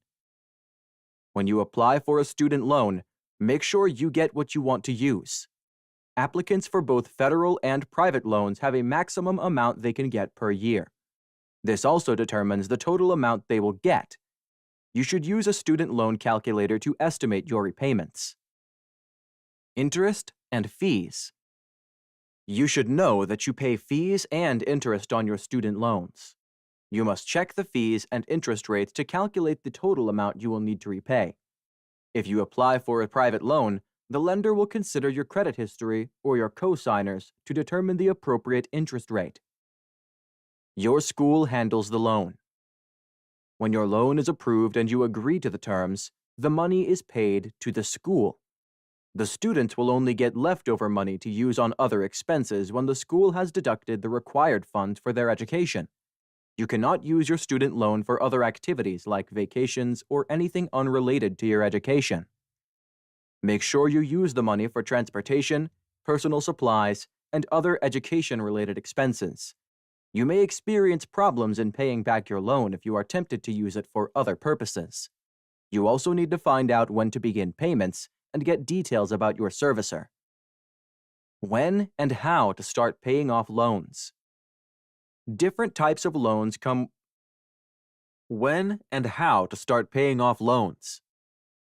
Different types of loans come with various terms and conditions that include the repayment period. For instance, federal student loans come with a grace period of 6 months after graduation before the commencement of repayments. The grace period is meant to allow the graduates to look for work and settle first. Once the grace period is over, monthly repayments should begin. If you have a different type of loan, make sure you understand the terms and conditions before signing the agreement. If you are dealing with a private lender, they will require the borrowers to start repaying their loans beginning the following month.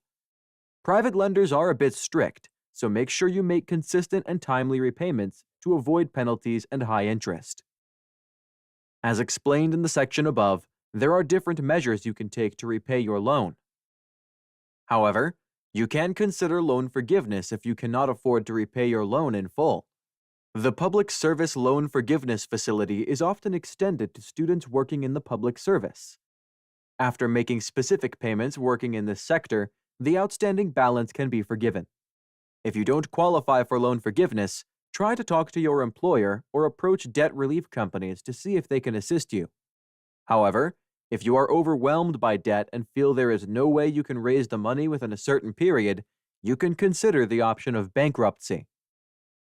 When to consider bankruptcy. When you feel that you cannot pay off your debts, the option of filing for bankruptcy can give you a fresh start while someone handles your debt payment. While there are several myths about declaring bankruptcy, it is a better decision that will give you financial relief in the long run. Remember, bankruptcy does not mean debt cancellation, but it's a way of making your life easier while managing your debts. The following are signs that should tell you when to consider bankruptcy. Filing for bankruptcy can be tricky. so you must consider your goals and make an informed decision. You can consider filing for bankruptcy when you have outstanding bills but have exhausted all the avenues of getting money to pay them back. When you have tried other methods, like loan negotiation or debt consolidation, but failed, bankruptcy might be the only viable option. When you realize that your house is at risk of foreclosure, you can consider filing for Chapter 13 bankruptcy. Instead of losing your house as a result of a mortgage that's past its due payment, Chapter 17 bankruptcy allows you to keep specific assets. You can liaise with your lender and make a repayment plan to pay off the debt while living in your home. Losing a home is not a pleasant prospect, since you may not be able to buy another one. You can file for bankruptcy to protect your retirement savings, since this will give you a fresh start while keeping your investment. Once you dip into your retirement savings to pay off debt, your future might be bleak, since you may never be able to replace the retirement savings. Many people choose to protect their retirement investments and find other means of repaying their debts. Unexpected incidents in life, such as job loss, sudden illness, a worldwide pandemic, or the death of a family member, can severely affect your finances. This will leave you in financial distress, affecting your loan repayment. Filing for bankruptcy can be the most viable option to help you gain your footing while you take a mental step back and reconsider. However, you should consult a bankruptcy attorney or nonprofit credit counselor before making this decision that can impact your life differently. Declaring bankruptcy can be traumatic, so you should handle it with care. Types of bankruptcy. When you are driven to choose the option of bankruptcy, you should make the best choice. There are mainly two types of consumer bankruptcy, Chapter 7 and Chapter 13. The main difference between these two options is that Chapter 7 involves the total liquidation of your assets, while Chapter 13 allows you to keep some or all of your belongings. Chapter 7 Bankruptcy. When you file for Chapter 7 bankruptcy, all your non-exempt assets are liquidated to recover money to pay back your creditors. With this option, you lose everything, including your car, home, household possessions, and bank accounts. It is commonly known as fresh start bankruptcy, since it leaves you with just your clothes and a few ordinary goods. Your creditors will get paid, and all your debts will be cleared. However, not everyone is eligible for Chapter 7 bankruptcy, since the candidates who qualify should be earning below a specific level of income. It seems Chapter 7 is more common since many people file for bankruptcy under this option. Chapter 13 Bankruptcy. Under Chapter 13, the debtor proposes a repayment plan with the lender where they commit to paying everything due under a new agreement. This option is also referred to as repayment bankruptcy. In most cases, a repayment plan can take between 36 to 60 months to clear all of your debts. By the time you complete your payments to the creditor, you will be clear of debt. You can also make a payment plan with debt management companies who take over your debts and pay them over the agreed period. Chapter 13 bankruptcy allows you to keep most of your assets, but you must prove that you can make the payments under the proposed payment plan. If you fail to maintain the terms and conditions set out in Chapter 13, you risk sliding to Chapter 7, where you will lose everything. Therefore, you must weigh the options available to make an informed decision. Whatever form of bankruptcy you choose, your debt remains in place. Filing for bankruptcy is just a way of removing the burden of dealing with debt collectors from you. It also allows you to start fresh when you have learned some important life lessons. Loans are designed to give you financial relief when you hit hard times. You can get a loan when you want to make a big purchase that requires a significant amount of money you cannot raise.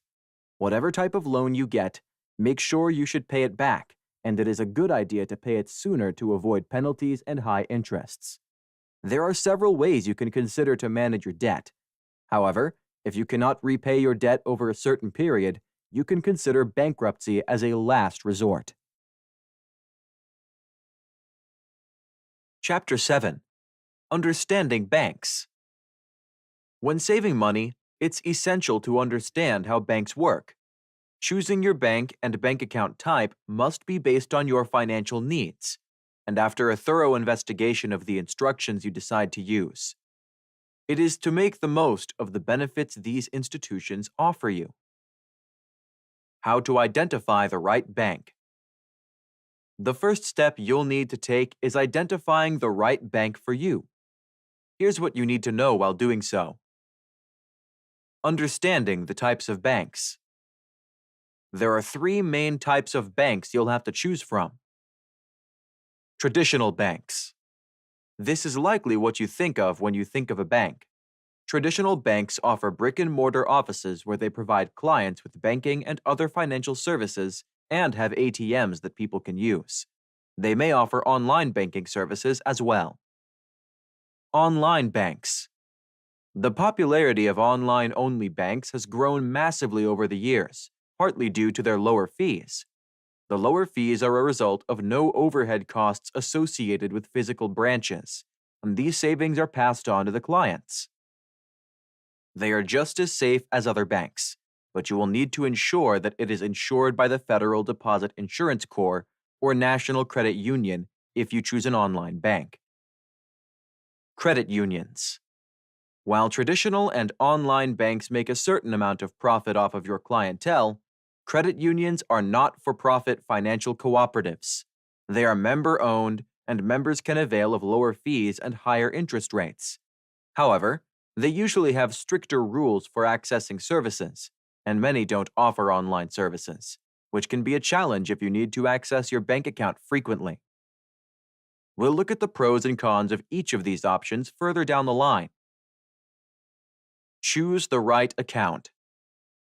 We'll go more into choosing the right account for your need further on in this chapter, but you need to know what type of account you're looking to open when choosing a bank. Deciding on an institution will do you no good if you visit and realize they do not allow you to open the type of bank account you want. The other areas you need to consider are their options for debit and credit cards, especially if you prefer going cashless when possible. You should also look at what lending products they offer. This includes things like mortgages and personal loans. While you may not need to borrow money at the moment, it's always best to understand your options in case you need to do so in the future. Look at fees. Ideally, the bank you choose should charge little to no fees. After all, you're at a bank to save money, not spend it. Credit unions and online banks are the best options for low fees, as mentioned above. However, some traditional banks are also taking steps to reduce fees, so keep all your options open. Some major fees to keep an eye on include monthly maintenance fees, overdraft fees, and ATM fees. Overdraft fees are the most challenging. These are essentially the fees that your bank charges you every time you use their automatic overdraft service. The overdraft service is when you withdraw more money from your account than what you currently have in it, similar to taking a small loan from the bank.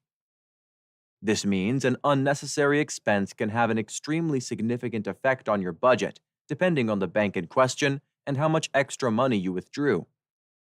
Because of the financial burden that the overdraft fee causes, many banks have taken the step to eliminate it altogether, so make sure to check on this when choosing a bank.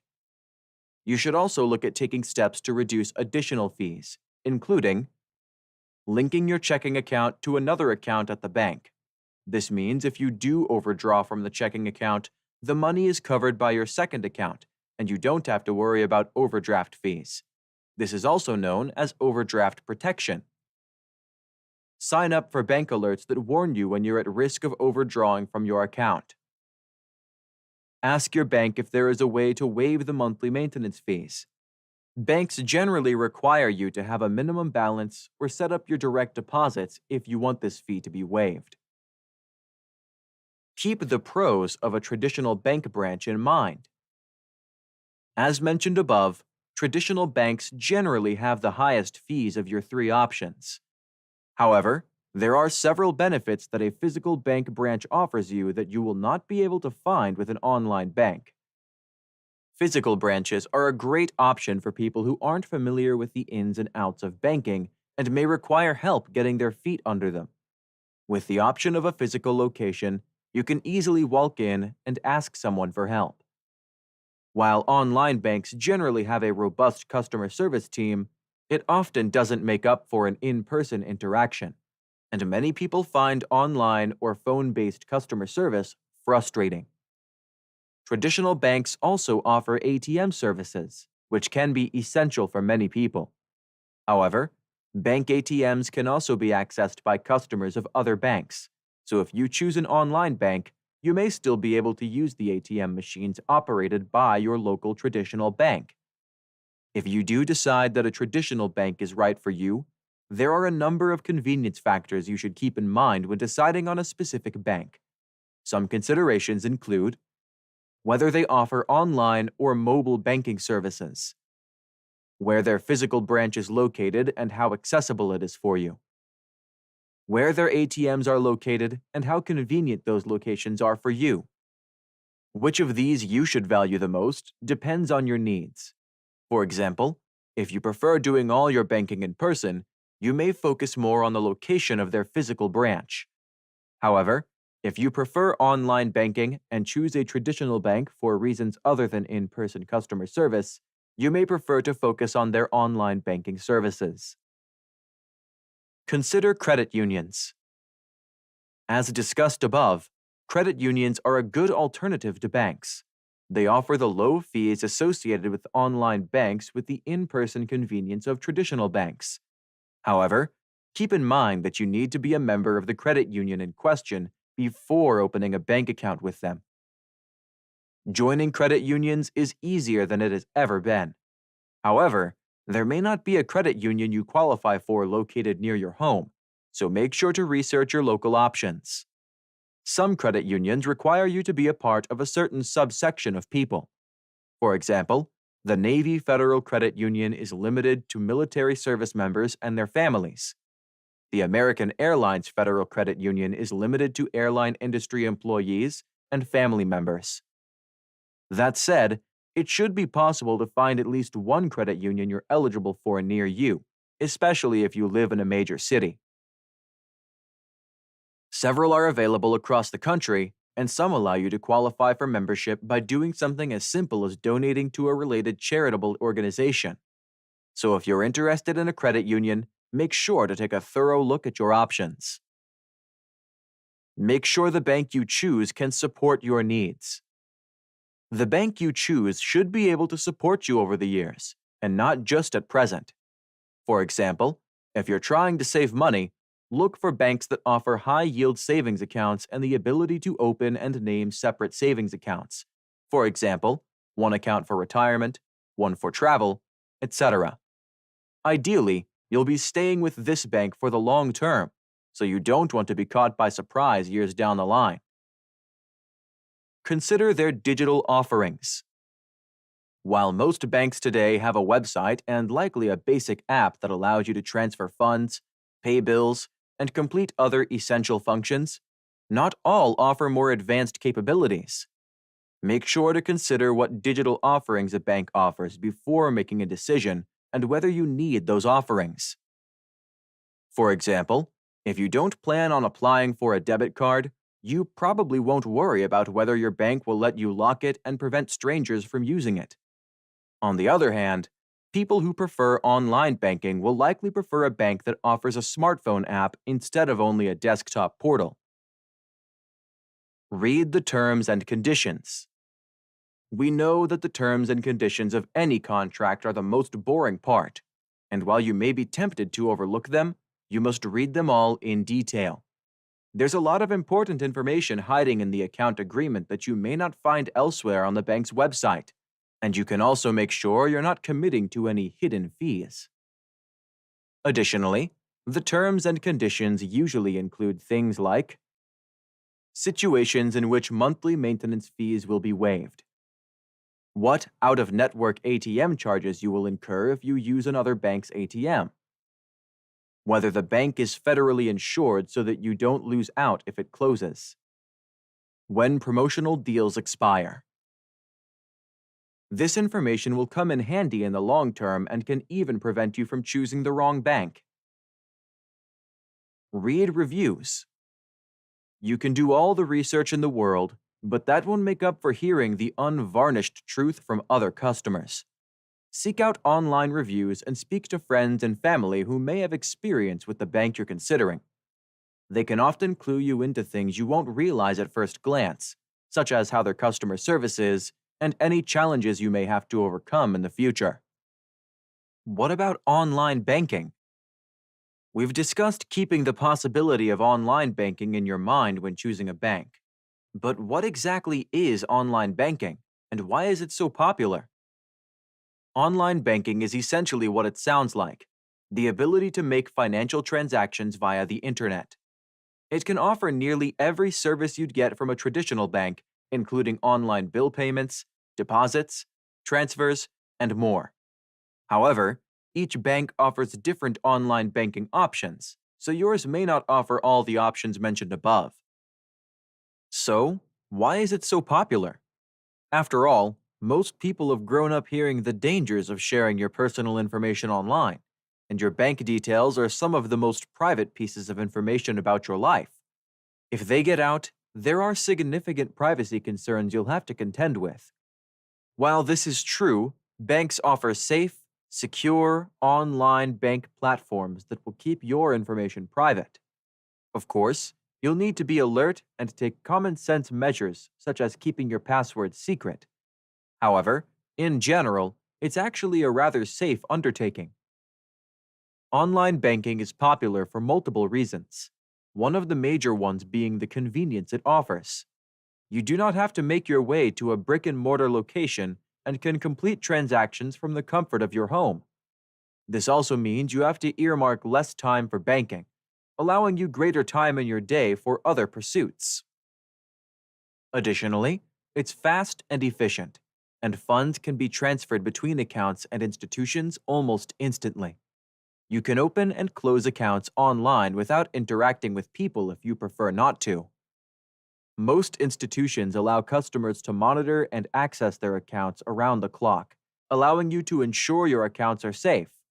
This also allows you to detect fraudulent activity quickly, reducing the possible harm to your financial health.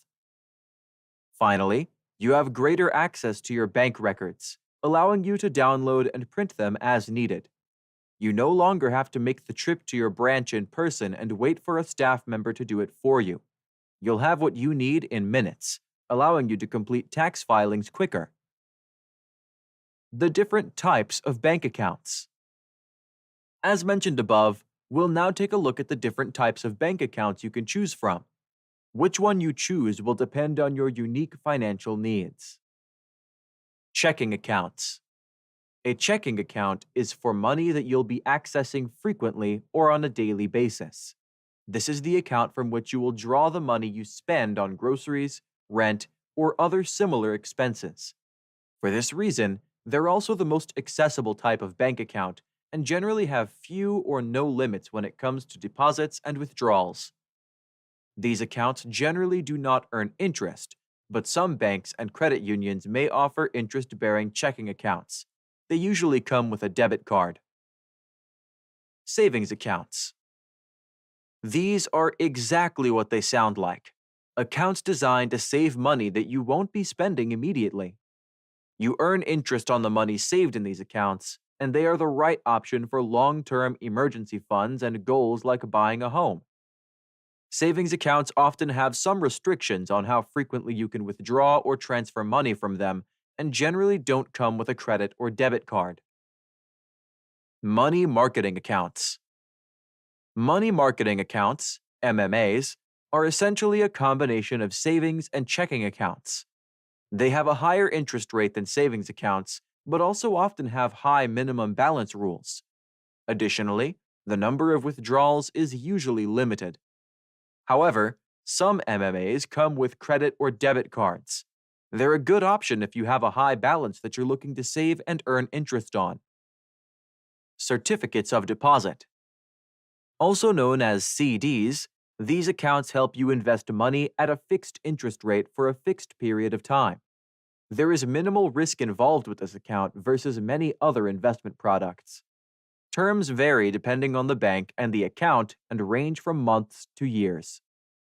You must commit to keeping the money in the account for the entire term, and in return, you're promised a higher interest rate than other accounts offer. You can incur a high withdrawal penalty if you need to withdraw money early, though some banks offer CDs with lower interest rates and no penalty withdrawals. If you're sure you won't need to access the money for the specified period, CDs are a good way to grow your money passively. Most banks offer variations on these four main types of accounts. Interest rates and minimum balances will differ from bank to bank and account to account. Once you've decided on which type of account and which bank to use, you can then ask about what options they have available under your preferred account type. Understanding interest rates. We've discussed interest on bank accounts a lot, but you may find yourself wondering, what is interest? Why would you earn it on a savings account? The interest you earn on your bank account, usually savings accounts, MMAs, or CDs, is essentially the money your bank gives you for storing your money in that bank. This is paid as a percentage of your balance. So if your bank account offers a 1% interest rate, you'll earn more if you have $100,000 in your savings account than if you have $10,000. The interest is paid to you because a bank essentially borrows the money you store with them to finance loans given to other customers. When you take out a loan, you must repay it with interest. A portion of that interest is paid out to you in your bank account. This is also why a checking account does not usually pay out interest, because you will frequently be accessing the money in that account. Because you will be frequently accessing the money in that account, your bank cannot lend it out to other customers, and so cannot pay you interest on the money in that account. Interest earned on savings accounts is compounded. Consider a situation in which you have a 10% annual interest rate on an initial savings account of $1,000. Keep in mind that real interest rates are significantly lower than 10%. This is purely offered as an example. In the first year, you will earn 10% of $1,000, which is to say, $100. This interest, unless withdrawn, will be retained in your bank account, and you will have a new account balance of $1,100. You will earn another 10% as interest on your bank account in year 2. However, you will now make 10% on $1,100, which is $110. So, you're earning more money as interest as you did in year 1. In this way, you can earn quite a bit over a long period of time on a savings account, which can help you grow an emergency fund. This is why it's generally recommended you ask around at different banks to see which offers the best interest rates. Keep in mind that just because a bank offers high interest rates doesn't mean it's the right option for you. Some banks offer high interest rates due to other failures in their institution, such as a lack of federal insurance, bad customer service, and risk of failure. Make sure you research a bank thoroughly before choosing it to look after your money. Banks can be complex institutions to navigate, especially if you don't have any prior experience with them. However, as long as you do your due diligence, you'll soon realize that they're not as incomprehensible as they seem. If you have any further questions or find that you have difficulties navigating the banking system, don't hesitate to reach out to a staff member at your bank for help. They'll be able to understand your financial needs in depth and guide you regarding which account is best for you. Additionally, always remember that you are not limited to one bank. You can also open accounts in different banks. This is often seen as a strategy that allows individuals to hedge their bets and ensures you don't put all your eggs in the same basket. Furthermore, while one bank may offer the perfect checking account, another may be better for your savings needs. By keeping all your options open, you can make the best of both worlds.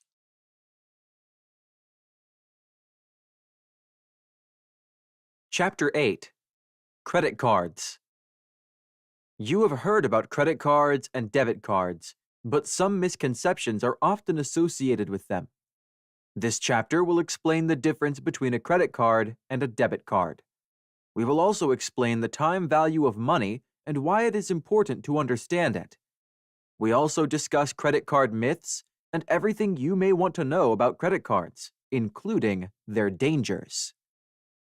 What is the difference between a credit card and a debit card?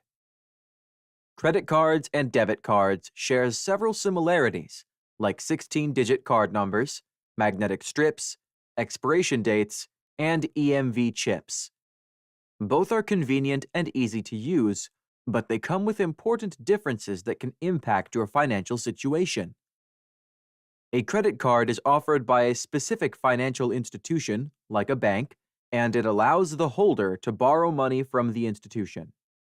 When you apply for a credit card, you agree to repay the money borrowed interest. In other words, a credit card works like a loan facility where you borrow some money to purchase different products and services. On the other hand, a debit card is issued by your bank, and it is linked to your checking account. When you use this card to purchase products or services, you are using the money you already have in your account. There is no interest in using your debit card, since you will be buying different things with your money. The only difference is that credit card is plastic money. When no money is available in your account, you cannot use your debit card to buy goods. Credit cards belong to different categories that include the following. Standard cards provide a line of credit to the users for cash advances, balance transfers, or making purchases. They have no annual fee. Premium cards offer various perks like airport lounge access, concierge services, and special event access, and they come with higher annual fees. Reward cards provide travel points, cash back, and other benefits depending on usage of your card. Secured credit cards. You pay an initial deposit that acts as collateral. Balance transfer cards have low fees when transferring balances to another card. Benefits of using a credit card. You can get many benefits from using credit cards, such as discounts, cash, and travel points. You can use your credit card to get discounts on your flight bookings. The following are some of the advantages of using a credit card. Build credit history. You can use your credit card to build your credit history as all transactions appear on your credit statement. Timely payments contribute to a positive credit score, while late payments negatively impact it. Warranty and purchase protections. If you buy a product whose manufacturer's warranty has expired, your credit card company can provide coverage. Fraud protection.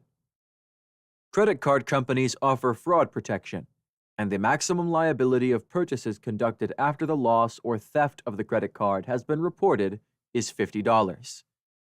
Credit card users can dispute goods that are damaged during shipping. Disadvantages of using credit cards. The main disadvantage of using a credit card is that it can so easily lead to a cycle of debt. When you use your credit card, you spend the bank's money, not yours. This money will be repaid with a good dollop of interest, and you'll have to make a minimum payment every month. If you have multiple balances on different cards, it can strain your brain to remember each one, not only your budget, and you may fail to keep pace with your monthly budget. Late payments can affect your credit history. Furthermore, credit card usage comes with interest and fees, since this is a form of short-term loan. The interests and fees vary depending on the financial institution involved. What is a debit card? A debit card can be used for making payments by deducting money from your checking account. You must have a savings or checking account to get a debit card. The following are the common types of debit cards. Standard debit card, linked to your bank account. Electronic benefits transfer cards. State or federal agencies issue these to users who qualify to use their benefits for making a purchase. Prepaid debit card, issued to people without bank accounts. Many people prefer to use debit cards to eliminate the danger of building up huge credit. With this card, you will be using your money, so there is no way you could rack credit. Debit cards issued by Visa or MasterCard offer fraud protection, giving you peace of mind. Debit cards don't have annual fees, and you will not be charged for withdrawing your money from the ATM. You cannot earn rewards for using your credit card. Your debit card does not help build a good credit score. Debit cards come with fees, such as using foreign ATMs. You don't earn rewards for using your debit card. Credit card myths. There are several myths associated with credit cards, and some of them make people skeptical about using these cards. While some myths hold some kind of truth, others are false. The following are some things you should know about credit cards before getting one. You must keep a balance on your credit card. Many people believe that you must have a balance on your credit card if you want to build your credit. Instead, carrying a balance on your credit card can attract interest. However, you should pay off your credit balance in full every month if you can. Make all payments before the statement date to maintain a clean record and avoid interest costs.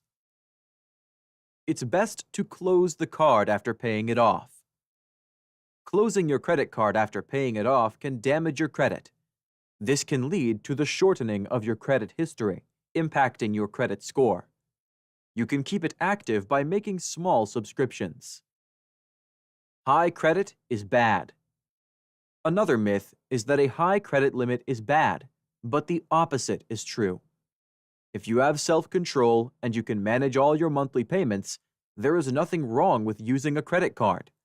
You should try to keep your usage lower and make sure you spend money you can afford to repay each month. Credit score increases by spending more.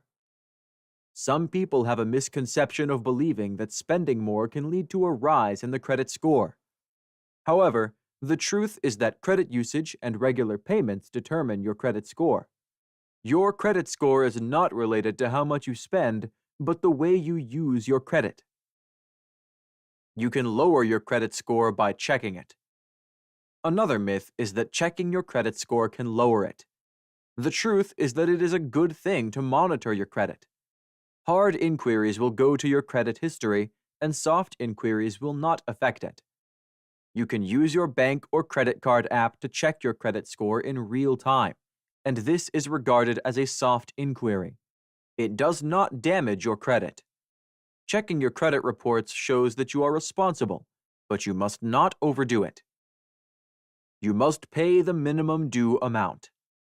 Some people believe that you must only pay the minimum due amount on your credit card each month, but if possible, try to pay as much as you can. Although it is okay to make the minimum payments required by the credit card issuer.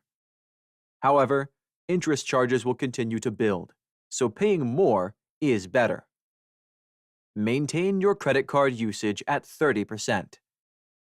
Some people believe that your credit card usage should be maintained at 30% to create good credit. The truth is that you should not exceed 30% of the limit on your credit. Keeping it at zero is the best method that can help you avoid paying high credit card interest rates. Your payment history is the most important factor that determines your credit history. You must avoid late payments if you want to build a good credit score. One credit card is enough. Although some people believe that one credit card is enough, you may need other credit cards since they bring other perks and benefits. As long as you exercise financial discipline, there is nothing wrong with having more than 2 credit cards. Other credit cards offer the best rates for international travel bookings. When you apply for a credit card, you should know its benefits to make an informed decision. Feel free to check with the credit company to get the best card that suits your needs. What is credit score and how to keep it stable? A good credit score is vital to qualify for the best mortgage, credit card, and competitive loan rates. A credit score is measured from 300 to 850, and it is used to determine your eligibility to get a loan. Your credit score tells the lender about your ability to repay your credit and potential credit risk. There are mainly 2 methods of measuring credit scores: FICO and Vantage Score. In the US, FICO is commonly used to measure your score. Credit scores are divided into the following ranges by FICO: 300 to 579, very poor; 580 to 669, fair; 670 to 739, good; 740 to 799, very good; 800 to 850, excellent. On the other hand, Vantage scores are measured according to these following ranges: 300 to 499, very poor; 500 to 600, poor; 601 to 660, fair; 661 to 780, good; 781 to 850, excellent. If you have a poor credit score, you may not qualify to get credit since you will pose more risk to the lenders. You may be charged high interest if you qualify to get a loan with a low credit score. Building credit score. When you have bad credit, there are different measures you can take to improve it. The following are some of the aspects you should prioritize. Make timely payments. Your payment history is the most critical factor determining your credit score. Make sure you pay all your bills and credits on time to improve your rating. You can set auto pay for smaller credits. Pay in full. To reduce your credit utilization rate, you should meet your minimum payment requirements. Avoid opening several credit accounts. Whenever you apply for credit, an inquiry appears on your report whether the loan is approved or denied. Your credit score will be affected by about 5 points, which can impact your score, although it is temporary. Maintaining several lines of credit can pose some challenges in the long run. If you have a good credit score, you can qualify for a mortgage, car loan, or other forms of credit. It also helps you get the best APRs from lenders. A good credit score also helps you get the best credit card with many benefits, like rewards and discounts. However, credit card issuers also consider other elements, like your monthly income and other credits you have. Understanding time value for money. The time value of money, TVM, is an essential tool that helps you understand the worthiness of money compared to the value of time in any kind of investment. The basic underlying principle of the TVM concept is that money has more value in its present form than in the future, since it can be affected by elements like inflation.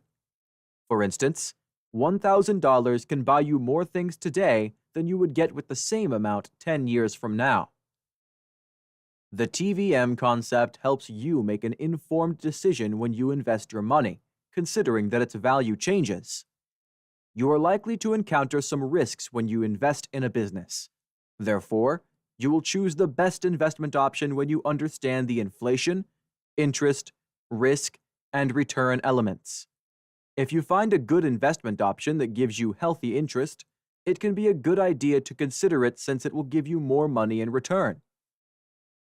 The danger of credit cards. A credit card offers many benefits, but it can be potentially dangerous. If you are a new credit card user, you can easily fall into traps like believing the promises offered. If you intend to get a credit card, you should know the dangers associated with these cards. The following are some of the dangers you should know about credit cards so you can use them responsibly. Avoid the temptation to overspend. Many people often spend more when they use credit cards than when they pay with cash. When you buy with a credit card, you don't feel the pain as you do with cash. The bad part about a credit card is that you will be using the money you don't have. You can buy using cash to avoid this challenge. Additionally, make an effort to pay your balance in full. Risk of getting into a debt trap. Whenever you borrow money, you will be creating debt. If you continue to borrow without paying, you will create a debt trap, leading to a myriad of other challenges you can encounter. Debt leads to health-related problems, such as depression, stress, and other conditions that can seriously impact your well-being. It can be difficult to realize your financial goals when you are overwhelmed by debt. When you spend more money on debt repayment, you will be left with little cash for other priorities, such as saving for retirement plans. You can also delay other goals like pursuing your studies when you are debt-ridden. When you realize that you are failing to pay your credit card balance in full every month, you should stop using your credit card. Instead, use cash and try to live within your budget to avoid ruining your financial situation. Risk of damaging your credit score. If you miss your monthly credit card payments, your credit score will slide, and you may not be able to get a loan in the future. You also risk ruining your credit score if you fail to exercise discipline with your credit card. The best way to avoid this situation is to maintain your balance below 30% of the credit limit, pay your balance on time, and minimize the number of credit cards you have at any given time. Minimum payments can give you a false impression. Your credit card requires you to make minimum monthly payments to avoid late fees and maintain your account in good books. However, there is a danger that this can give you a false sense of security, since your balance will remain even if you maintain minimum payments. This will also attract more interest, so you will not be doing any good by paying minimum interest. It is a good idea to pay your balance in full if you can. If you cannot afford to pay in full, try to pay more than the minimum balance required by that lender. This will help you reduce the interest on your balance. Credit card terms can be confusing. Credit card terms and conditions can be confusing, impacting your repayment plan. There are serious consequences for misunderstanding the terms and conditions of your credit card. A single credit card can come with different interest rates, and you may not know the right ones to use. This can lead to increased interest rates and fees. You should read between the lines to understand the types of balances and interest rates each credit card carries. It is vital to consult your credit card issuer's customer service to get all the details you may want about your credit card. It is difficult to track spending on several cards. It can be difficult to track your spending when you have several cards, affecting your repayment plan. If you use your credit cards together with cash and debit cards, it will be difficult to monitor your spending. As a result, you may overspend because you will be out of touch with your finances. You should use different methods to track the expenses on your credit cards. For instance, you can track your spending manually or use special software. Check all credit card statements and report any suspicious activity to your credit card issuer. Credit card fraud. Credit card fraud is common, and it can lead to financial loss. There is a risk of losing your credit card or your personal information can be stolen. If you lose your card, you should quickly make a report to your credit card company. It is essential to monitor your credit card closely, and you should not share it with anyone. High interest rate. If you fail to pay your credit balance in full every month, there is a danger that interests will add up quickly. The interest charged by the issuer depends on the type of credit card you have. Choosing the best credit card that suits your needs is crucial to avoid issues like high interest. You also need to strive to pay your monthly balance in full to avoid high interests and fees. If you cannot pay the full amount, make sure you pay more than the minimum amount required. You also need to exercise financial discipline when you use your credit card. While credit cards and debit cards share many similarities, they are very different. A credit card provides a line of credit from the issuer, and it comes with interest, whereas a debit card is linked to your savings or checking account. If you want to maintain your finances in good order, a debit card is your perfect fit. If you are concerned about cashing rewards and building your credit score, you can consider a credit card. No matter which option you choose, you should know the benefits and downsides of each. Chapter 9. Investing. Many people often face challenges in managing their finances, but this should not be a problem when you have the right knowledge. This chapter will discuss different techniques you can use to manage your money. We will also explain the meaning of investing and highlight the steps you can take. In the last part, we discuss different investment options. How to manage your money. You can take different steps to manage your money to avoid issues like overspending. You can track your expenses and make meaningful investments with proper financial management. The following are some steps you can take to manage your finances. Track your spending. To improve your finances, you should track your spending to know where your money is going every month. You can do this by keeping your receipts or recording all your expenditures. You can make your life easy by using a money management app to track spending in different categories in this digital era. This will help you gain insight into the total amount you spend on non-essential things like entertainment and eating out. When you know how your money is wasted, you can make a better plan to improve your finances. Create a monthly budget. Budgeting is one of the most important things that help you manage your money. After tracking all your expenses, you should create a realistic budget to allocate your money toward pertinent things you require in your daily life. However, remember to create a flexible budget that suits your lifestyle and spending habits. Your budget should be realistic, and it is a way of encouraging you to practice better habits in spending your money. However, there is no need to create a strict budget or punish yourself since you are entitled to enjoy the benefits of your hard work. You only need to make sure your budget is flexible and avoid spending the money you don't have. You should prioritize basic things in your budget to avoid straining your financial resources. Save your money. You should learn to build your savings, and you can achieve this by creating an emergency fund you can turn to when you experience an emergency. Don't worry about the money you save per month. Even if it is little, it can make a difference. One day, it will save you from a risky situation that can force you to apply for a loan that usually comes with high interest. At some point in time, getting a loan is inevitable, but you would rather consider other better options first. With general savings, you can strengthen your financial security. Automated savings can help you contribute to the emergency fund without fail. Pay your bills on time. You should always make sure you pay all your bills on time so that you do not ruin your credit history. It might be difficult for you to get a loan to purchase other items you cannot buy using your savings with a poor credit score. Additionally, you also have late fees and high interests when you make timely payments. This can go a long way in helping you save your monthly earnings. You can also save your money by cutting back on recurring charges that you can do away with. For instance, you can cancel all unnecessary subscriptions to streaming services or other mobile apps that you rarely use. Use cash. When you buy consumer products like groceries and other smaller items, it is better to use cash instead of your credit card. You should know about credit card use because it is a short-term loan that should be paid back at the end of the month. A credit card also generates interest that can haunt you for several years, leading to the creation of a debt cycle. However, you can avoid hype buying when you use cash.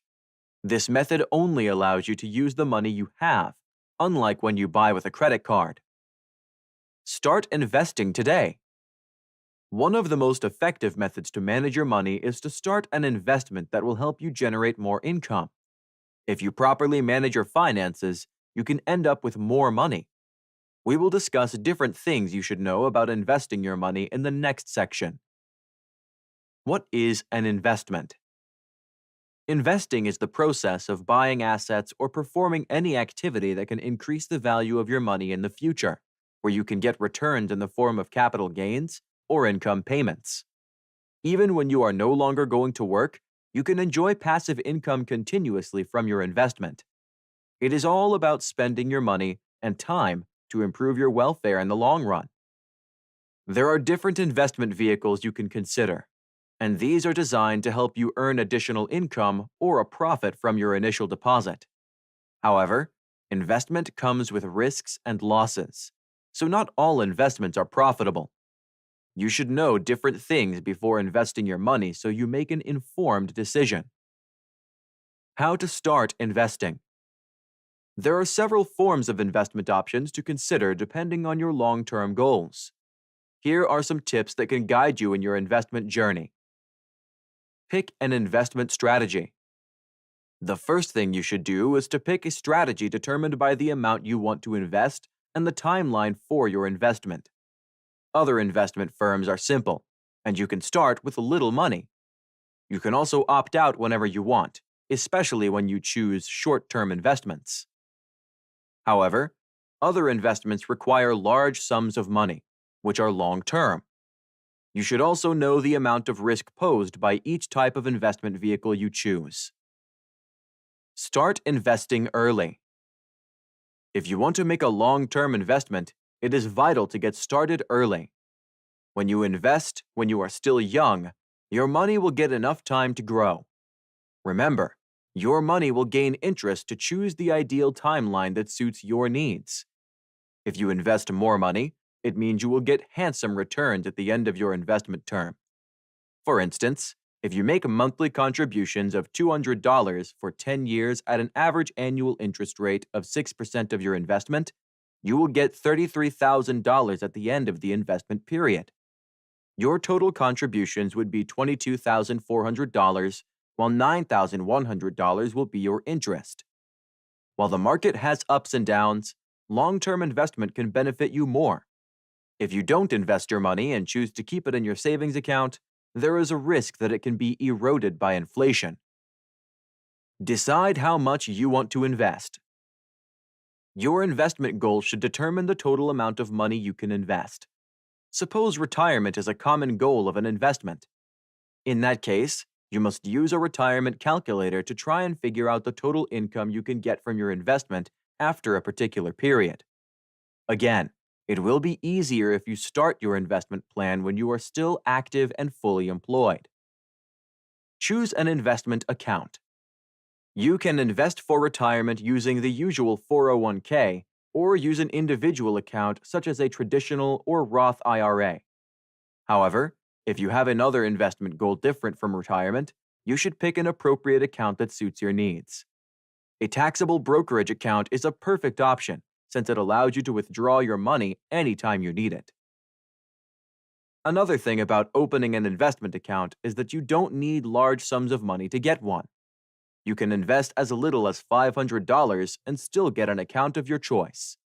It is vital to do your research first to identify an investment that requires a relatively small amount of money. Understand the fees charged by brokers. To succeed in your investment, make sure you know the minimum deposit required to start your investment. You should also understand how the market operates to avoid losing your money. You should not be tempted to venture into any form of investment you are not familiar with, since this can lead to losses. You must go through customer reviews to gain insight into what other people say about the brokerage before opening an account. The good thing about customer reviews is that they are objective, and you will learn different things from them, like account management fees, minimum deposits, trading fees, and other aspects that can affect your trade. Commission and fees are other essential elements you should know, since they can impact your total earnings. You need to know that brokers make their money from the clients, but check if the commissions charged are reasonable. Every time you trade, your broker will charge a commission for using their platform. While other brokers do not charge a commission, they will recover the money somehow. There is nothing like free lunch or charitable work. Key takeaways to succeed in your investment. If you do your research well, you will likely succeed in your investment. Just make sure you keep the following tips in mind to achieve your goals. Aim for a long-term investment. Investments with better potential rewards come with higher risks and losses. If you are new to investment, you can consider investing in funds, not stocks. You should diversify your investment to reduce the impact of severe losses if one investment fails. You should read widely to understand the market forces that can impact your investment. Different investing options. There are different investment options you can consider. The following are the common types of investment preferred by different people.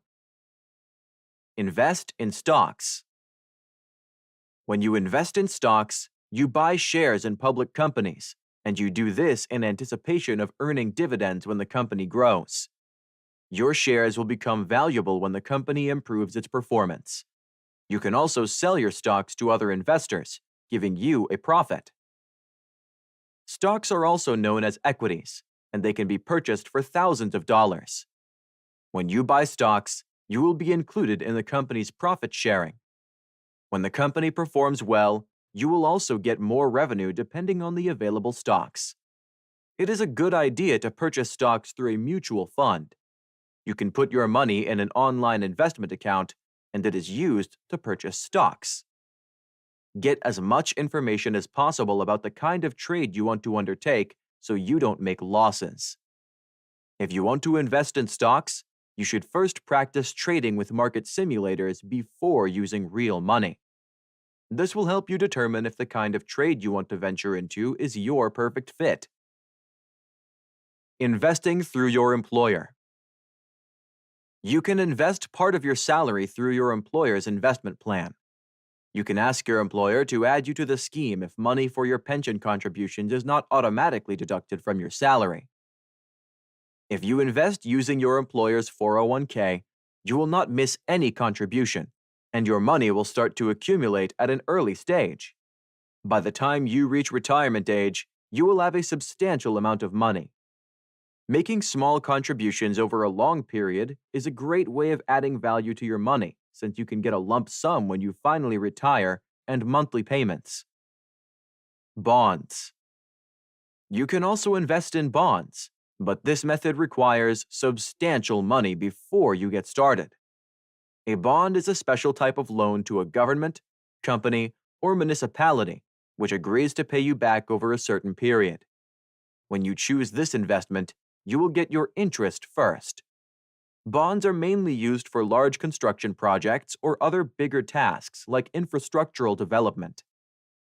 The main advantage of bonds is that they are less risky than other options, like stocks that can be unpredictable.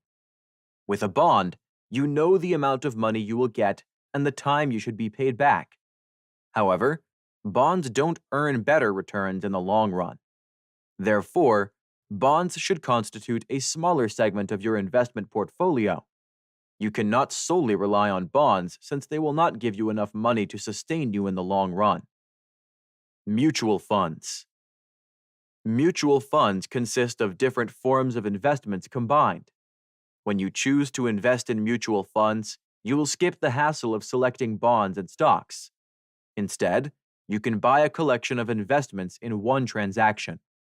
Mutual funds are diversified, making them less risky compared to other investments like stocks that can be volatile. Professionals often manage mutual funds, but some of them are determined by the performance of a certain market index. This means the index can offer lower fees due to the elimination of professional funds. You should understand the difference between mutual funds and index funds to make an informed decision in your investment. Exchange-traded funds. Exchange-traded funds, EFTs, are perfect for people who are still new to the stock market. The main benefit of this option is that EFTs are cheap, and they come with lower risk compared to individual stocks. The main reason is that a single fund consists of a collection of a variety of investments. If you want to diversify your investment portfolio, you can consider ETFs. Another aspect of EFTs is that they trade throughout the day, and their price is often lower than the requirement for investing in a mutual fund.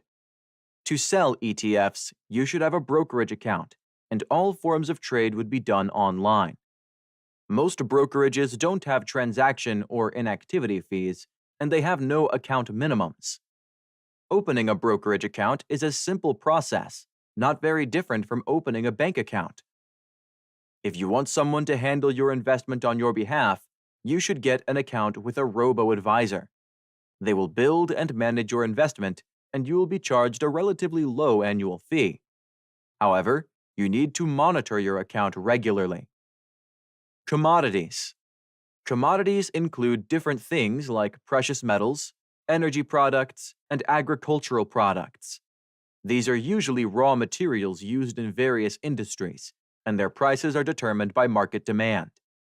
For instance, the scarcity of particular agricultural products can lead to an increase in their price. When you invest in commodities, it does not necessarily mean that you will hold them physically. Most investors buy commodities using options and futures contracts or via securities such as ETFs.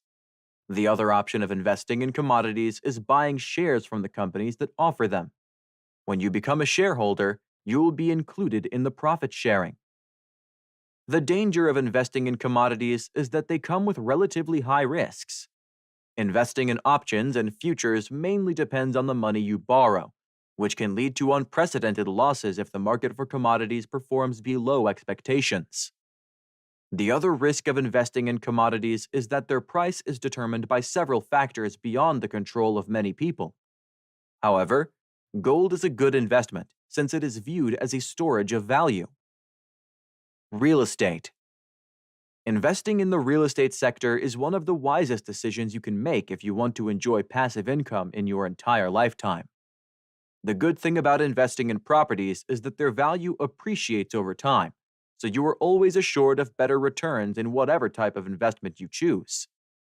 For instance, you can invest in buying and selling homes or other properties. You can buy a property and sell it later when the price increases. However, you need to upgrade the house first so that it can fetch a high price when you sell it. This will help you generate handsome properties. You can also consider investing in rental properties. These will generate you passive income every month while you relax.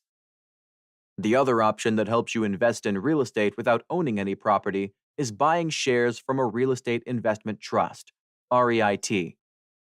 REITs are companies owned by different people, and they specifically use the real estate sector to generate income on behalf of the shareholders. REITs pay higher dividends than other forms of investments. If you want to generate more revenue from your money, it is vital to choose an appropriate investment that will give you passive income in the long run. However, you should be aware of the challenges you will likely face as a new investor. Other forms of investment come with risks and losses, so you should do your homework first to get more details about the minimum deposit required and compared commissions offered by various brokers. When you are happy with the services offered by a specific broker, you can open an account. Remember that investing is a long-term process, not a get-rich-quick scheme. If you consistently invest over time, you will reap huge benefits. You need to stick to one strategy no matter what may occur in the market if you want to get more returns from your investment. Chapter 10. Insurance. Insurance plays different roles in our lives since it's designed to protect us from unforeseen events. This chapter will explain different types of insurance policies and how they help us together with our loved ones. We will also explain how you can choose the best health plan in detail. What is insurance? An insurance plan refers to a contract between the insurance provider and policyholder in which the latter gets financial protection or compensation for losses from the insurer. A policyholder pays regular premiums to the insurance provider. If you have a policy, your provider will pay you when you encounter an unfortunate incident like an accident, damage to your house, theft, or loss of life. In other words, insurance plans play a critical role in hedging the policyholder against financial losses that may also result from the actions of third parties. Your plan outlines all the terms and conditions under which the insured party benefits from the insurance provider. You can also use insurance to protect your loved ones. When you purchase a plan, the insurance provider risks protecting you, and you pay premiums for the services offered.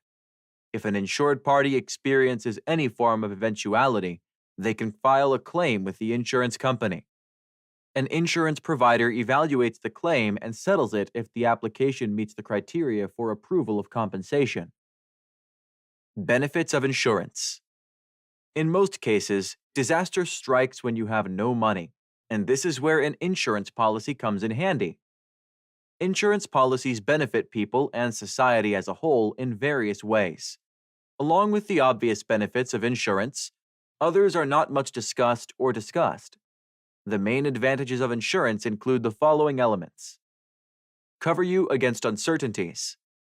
In the event of unforeseen events like a sudden illness, property damage, or an accident, you will get coverage from your insurer.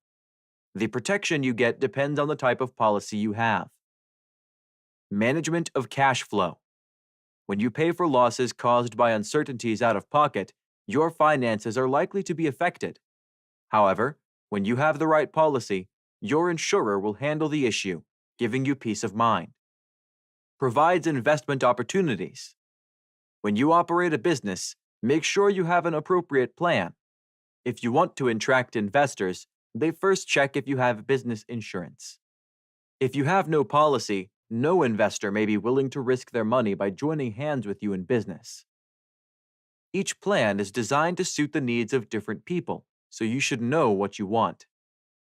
Types of insurance. Insurance covers anything, and numerous types of policies are designed to suit different people. No one expects misfortune, but it happens unexpectedly. No single insurance policy can cover everything in your life. Therefore, you will need different types of insurance coverage to prevent financial hardships. Here are the common types of policies you can consider getting protection from different things. Health insurance. Health insurance is one of the most critical policies that everyone should have. A sudden medical event can cause serious financial hardships, especially if you pay for your treatment out of pocket. The costs are usually so high that other individuals choose to declare bankruptcy when they realize they cannot cover their medical bills. Medical costs for different treatments are usually very high, and most people without health insurance cannot meet them. However, if you have a health plan, you will get coverage for medical bills, prescription drugs, and physician costs. Your insurer will pay part of the costs, and you should meet your deductible and other out-of-pocket costs. Your policy can make your life easier since it might be difficult to meet your healthcare needs using your savings. Life insurance. A life insurance policy is designed to ensure that your loved ones can live a comfortable life when you are gone. When the breadwinner dies, the designated beneficiaries covered by your life insurance policy will get coverage for loss of financial income. There are different types of life insurance policies, so you should choose something that suits your family's needs. The following are examples of life insurance plans available. Term life insurance. This kind of policy has a specific end date, and you can use it to cover a specific situation. Whole life insurance. This plan provides coverage for your entire life, and premiums will remain the same. Universal life insurance. Offers lifelong coverage, but it is generally cheaper. Variable life insurance. Provides permanent coverage together with cash value. You can choose the subaccount to invest in, and they determine the cash value you will get. Burial and funeral insurance. Mainly covers the final expenses to give the insured person a dignified send-off. If you are in poor health and you don't have another policy, you can consider this plan. You will not leave a burden on your loved ones to look for money to meet your burial and funeral expenses. Survivorship life insurance. The plan ties two people under one plan, and it usually applies to wife and husband. The beneficiaries can get a payout when both holders of the plan are dead. However, you should know the pros and cons of the policy before you get it. Mortgage life insurance. This policy covers the balance on your mortgage when you die. It is designed to protect your family so they will not face challenges in paying the loan. However, the policy does not offer financial flexibility to your loved ones. Credit life insurance. This policy also covers specific debts, and it protects your loved ones if you don't want them to inherit your credits. Supplemental life insurance. Covers a group of people and is inexpensive. However, you cannot own it as an individual, which means you lose it once you lose your job. Homeowners and renters insurance. When you own a property, you must have homeowners insurance designed to protect your physical structure and valuable possessions against damages that different factors can cause. For example, Natural disasters like floods, earthquakes, or thunderstorms can leave a trail of destruction to your property. Other aspects like theft or fire outbreaks can lead to damage and loss of property. Depending on the type of insurance you have, your insurer can pay for partial damage or cover the repairs for the entire house. Your plan can also cover the damaged possessions in your home. If you are forced to look for an alternative accommodation while the house is being repaired, your insurance will cover the expenses. Renter's insurance helps protect the renter's possessions from damage or other aspects like theft. However, you should know that anything can happen at your place, such as unprecedented injuries. If a tenant or a visitor is injured at your property, you will be liable for the damages. To protect yourself from lawsuits and medical expenses that may arise from the injury, make sure your homeowner's policy comes with liability insurance. The main purpose of liability insurance is to cover accidents that may happen at your house. When a guest slips and falls on the stairs in your home, you may be found liable for the injury, and you will be responsible for paying medical expenses. When you have liability coverage, you can mitigate the costs. Liability insurance also provides coverage to homeowners who may be implicated in accidents outside their home. For instance, if your dog escapes the yard and it bites someone, your liability insurance will cover the damages. Disability insurance. No one wants to be involved in serious accidents that can lead to permanent injuries or disability. However, such incidents are inevitable in some instances. If you work for a corporation dealing with heavy and often dangerous equipment, make sure you get disability insurance. When you suffer an injury that alters your life, disability insurance will replace your salary if you are incapacitated. Most employers provide this kind of policy to their employees to protect them. It is essential to understand what your disability insurance covers. Other injuries can be life-changing, so disability insurance can go a long way in protecting your interests. Other policies can also pay you during the days you cannot perform your normal work due to the injuries. If the policy is silent about what happens when you suffer a permanent policy, it may give you challenges in the future. Make sure you understand the contents of every policy you get to avoid problems. Automobile insurance. If you own a car, you must have auto insurance to protect your car and yourself in the event of an accident. This type of insurance offers coverage for property damage and injuries. When you are involved in an accident, your policy will cover your medical expenses and repairs to your vehicle. If you are found liable for causing an accident that has led to someone's injuries and property damage, you should meet the medical expenses involved. You can get relief if you have auto insurance that provides third-party coverage. It is illegal to drive without automobile insurance in most states since it helps protect all road users. Millions of people are involved in an accident every year, and the highest number of insurance claims for auto accidents in different states. As a general rule, everyone involved in an accident should seek medical attention immediately since other injuries manifest later. Even lighter accidents like stationary collisions will need repairs. If you are at fault, your auto insurance will pay for the repairs of the other party's vehicle. Therefore, the significance of this kind of policy should not be overlooked. Long-term care insurance. If you feel you need to visit nursing homes on either a short-term or long-term basis, you should consider getting a long-term care policy. If you do not have reliable people to look after you, you need this plan. It gives your loved ones peace of mind since you will not expose them to the immense pressure of looking after you. However, you should know that long-term insurance is expensive since it is concerned about providing specialty services. These come with a high price tag, so you need to consider other alternative options. Business insurance. When you operate a business, make sure you get the right policy to protect it against unforeseen events that can lead to financial losses and property damage. Your company can experience natural disasters or other elements like theft, which lead to loss of property. There are different types of business insurance available, so you must do your homework to get a plan that suits the needs of your venture. Accidents and other issues can cause injuries in the workplace. Your business should be protected against all forms of mishaps that can lead to lawsuits or financial loss. Try to establish your needs and look for a policy that gives you enough coverage in your operations. Other forms of insurance. Insurance can cover anything you want, and insurers are ready to provide different services to their clients.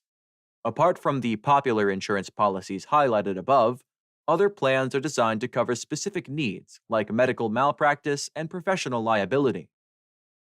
With errors and omissions insurance, you can get protection against lawsuits that may arise due to errors in your operations. Medical practitioners are trained to provide quality service to their clients, but mistakes sometimes happen. This is where you need professional insurance. When you visit different places across the globe, you might need travel insurance. Its main purpose is to protect you against issues like delayed or canceled flights, loss of property, injuries, and other mishaps you may encounter on your trip. Get the right travel policy to enjoy peace of mind when you are thousands of miles away from home. How to choose health insurance. When choosing an insurance plan, you should understand how it works and suits your needs. There are different types of health policies available, and their differences are marked by mainly 3 factors explained below. Premium. When you choose a policy, you should consider its price or premium, paid every month. Your creditworthiness or level of income determines the premium. The insurance provider will check your income to see if you qualify for a particular health policy. The insurance company may also be interested in knowing your credit history to see if you can afford to pay your premiums. Many people use company-provided policies, and these are not complicated. However, if you don't have a work-related health insurance plan, make sure you get something you can afford. Coverage. Some policies are designed to cover basic healthcare conditions at fair prices. The policy limit also determines the premium. If your policy has a higher limit, you will likely pay higher premiums. The other aspect that can determine the type of policy you can get relates to any special condition you have. For instance, if you have an underlying chronic condition, it means you will need regular medical checkups. This means your premiums will be slightly higher than other comparable policies. It is essential to check if the policy you want to get covers your condition. It is a good idea to consult your physician to make an informed decision. Deductible. The deductible refers to the money you should pay out of pocket to get treatment before the insurance company pays for your claim. Deductibles help deter people from making unnecessary claims that are usually small and insignificant. If your insurance claim comes with a high premium, you will pay lower deductibles. However, if the policy has high deductibles, it is cheaper. When you make higher out-of-pocket expenses, you will likely make fewer claims. Insurance plays a critical role in our lives since it protects us from unforeseen eventualities that can cause severe financial consequences. It is vital to protect yourself and your family against financial setbacks that can compromise your future. There are different types of policies available, so you should do your homework and get something that suits your needs. Should know its coverage, deductibles, and premiums when you choose a policy. It is a good idea to purchase the ideal policy for your family and make sure you can afford the monthly payments.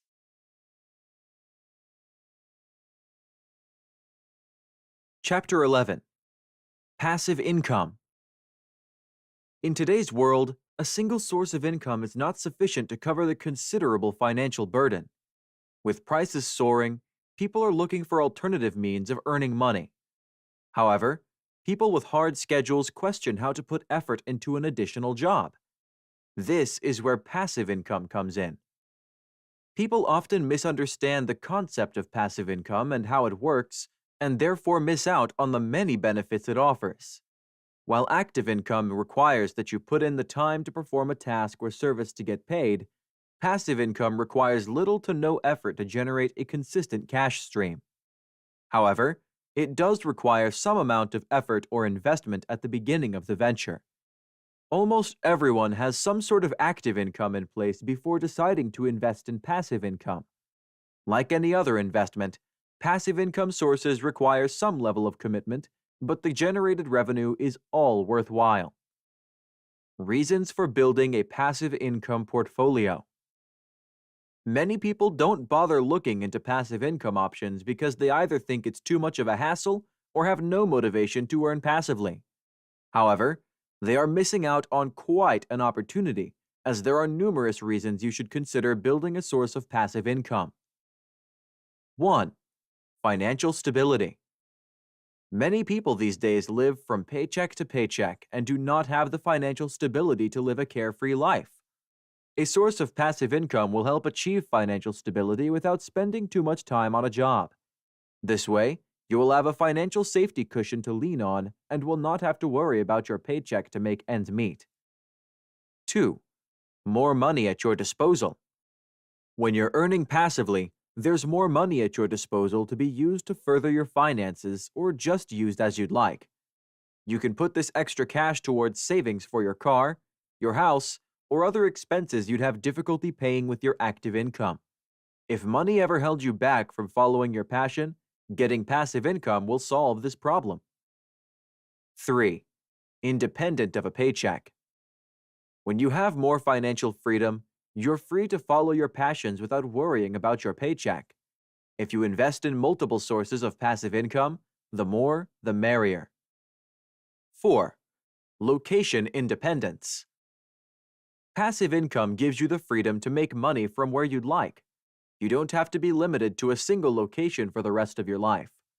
In addition to traveling, you can also pick up and move where you've always wanted to when multiple sources of money come in while working remotely.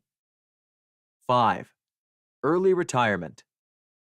People living paycheck to paycheck often worry about retirement as little to no options are available for them.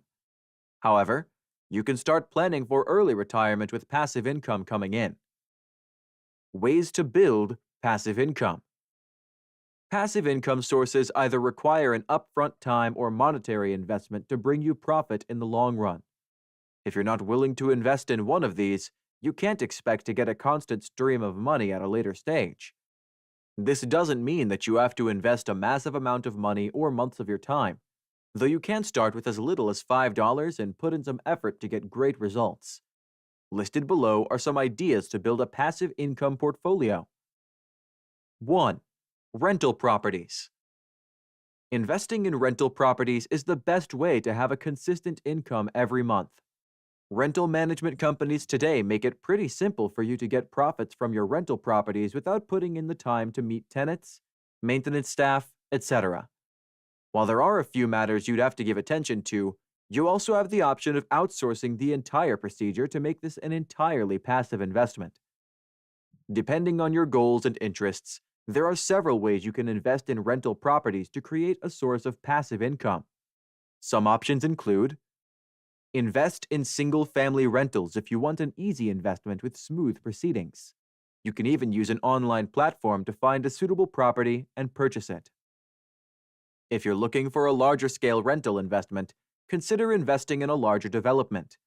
The best way to do this is to invest in multifamily or commercial properties. You can either fund real estate loans or buy an equity share in a property. Farm property is your best bet if you're looking for a less volatile real estate investment. Although it doesn't sound as attractive as the other two options, it's still one of the best options when considering a rental investment. 2. Dividend stocks. Stock investment is a tried and tested way to earn passive income and generate the most revenue out of all options. It requires time, money, and effort to research stocks, market trends, stock trading tools, and online brokers. The good part is that they generate large dividend amounts. Over time, these stocks generate revenue and provide you with a nice residual income. Many online brokerages offer stock trading services, various research tools, and other resources. You must do initial research before selecting a brokerage for your stock investing, because this is where you'll be investing a lot of your money. With the huge number of brokers present online, the number of scammers is also high, and therefore you should always research and read reviews before you sign up on a platform to invest. 3. High-yield savings accounts. If you're looking to generate a safe, passive income stream with little to no effort, putting your money in a high-yield savings account is your best option. Many banks provide the option of high interest rates with little to no additional charges. You'll have to do some initial research to find a bank with a suitably high interest rate and need a substantial sum of money to put in said bank account. There's also an alternative to this option where you can put your money in a money market fund. Investment companies manage these, but some banks also provide this option. While bank savings accounts are insured, the same can't be said about these money market funds. 4. Crypto staking. While you're probably aware of crypto trading and how you can earn profits from it, there are chances you haven't heard about crypto staking. Crypto trading is an active income generation technique, whereas crypto staking doesn't require much work and is considered a passive source of income. And, like other investments, this option is associated with some risk. Crypto staking involves delegating your cryptocurrency to someone verifying activity on the underlying blockchain network by compiling records of transactions. These verifiers need to put some crypto tokens at stake to protect against fraud transmissions. If they're successful, you get some share of the rewards. But there's also a risk involved when you put your tokens at stake. Plus, you can't sell or trade your tokens for some duration. 5. Annuities. Annuities can be good options for having a consistent passive income stream, but have some complicated conditions. In essence, they are considered to be an insurance product that you pay for, and in turn, you'll be paid a consistent amount every month for the rest of your life. Doesn't that sound pleasing? But before you get too excited, know that these investments are not suitable for every individual as they require a high initial capital investment. On the other hand, this option is great if you have a zero risk tolerance policy, ensuring zero loss. Therefore, you must consult a financial advisor before you invest in annuities. 6. Real estate investment trust. If you're interested in real estate investments but don't want to deal with the hassle of buying and managing properties yourself, investing in a real estate investment trust, REIT, is the right thing to do. This way, you'll also be able to avoid having to pay the hefty down payment and any maintenance or fixing charges that may pop up. A real estate investment trust is pretty similar to mutual funds, where they purchase and own commercial property, including offices, retail buildings, hotels, and apartments. REITs pay a high dividend amount, but before you decide to invest in REITs, research the technicalities associated with investing in these ventures. 7. Peer-to-peer lending. Peer-to-peer lending involves you lending your money to people who do not get approved for traditional loans. While this option has a considerable amount of risk involved, the interest rates associated with peer-to-peer lending can be somewhat attractive.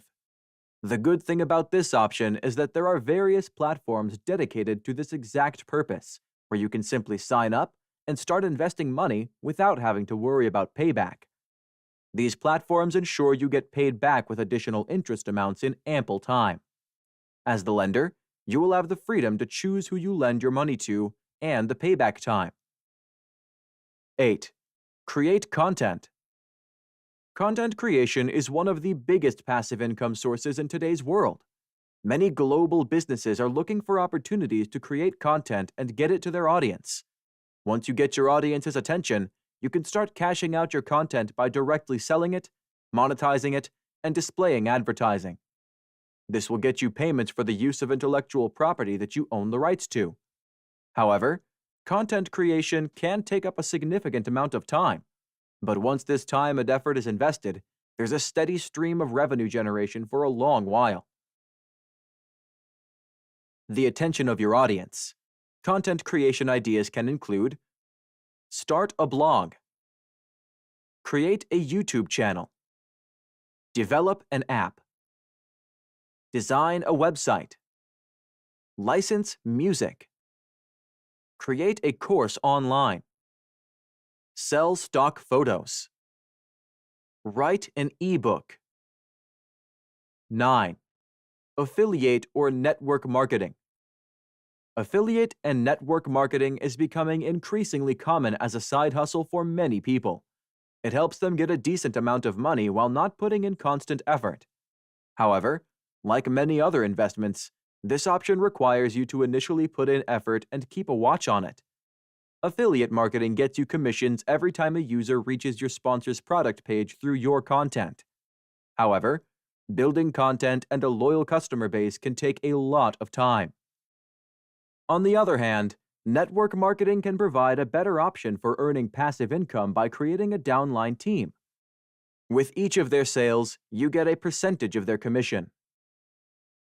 10. Storage rentals. Storage rentals can get you a decent amount for little to no effort. You need to purchase or rent a property, specifically a warehouse-type property, and put an ad for your storage rental. Now, all you have to do is wait for customers to reach you and ensure they've stored their things inside the rental. This will get you quite an amount, as people often need storage space for the furniture and other things they've accumulated. 11. Pay off debt.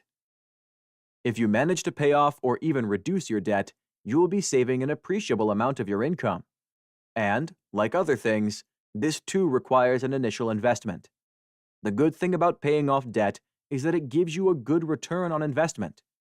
For instance, if your credit interest is 10%, paying off your debt would mean you'll get 10% straight back. There are two ways you can go about paying off your debt. These include refinancing or consolidating your debt. For instance, refinancing is better if you're under student loans, whereas credit card debt should be consolidated with a personal loan. You can also try bank transfers or simply pay down your debts. 12. CD ladders. Building CD ladders is a complicated but low-risk investment for a passive revenue opportunity. You can get a higher return on investment if you buy certificates of deposits, CDs, in certain increments from the bank. This is a great option for people who want to avoid risky investments at all costs. 13. Dropshipping. Dropshipping is one of the simplest passive income sources on this list. It's also the most profitable and easy to understand. If you're familiar with the world of dropshipping, it's simply an international business on popular platforms like AliExpress. You can start a dropshipping store, find trending products, and sell them to your international audiences. The best part about dropshipping is that it gives you the flexibility to price your products and control many other aspects of your business. You can use a wholesale marketplace to obtain your products and then sell them to your customers. Although this gets you a reasonable income, it also requires quite a lot of time and effort. So if you're willing to spend some time on your dropshipping business, you have a promising revenue generation opportunity. 14. Use passive income apps. What's more passive than going through your daily routine while getting paid for it? Well, that's exactly what passive income apps are designed for. These apps are usually used for market research and data collection. They track your day-to-day activities and sell this data to interested parties. Don't worry, it doesn't violate your privacy or any private information. All you need to do is install these apps on your phone, register for the rewards, and forget that it exists until you need to get paid. Some apps may give you easy tasks like walking a certain distance every day or exercising.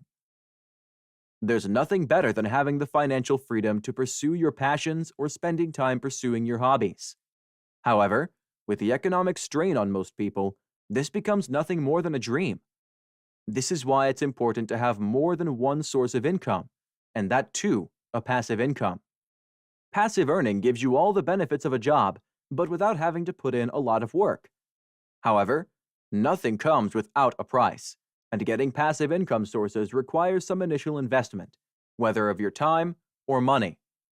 But once you've established a suitable solution for this, you'll have peace of mind regarding financial constraints. There are many more techniques for earning passive income in addition to the ones listed above. With each technique, there's some capital or time investment required.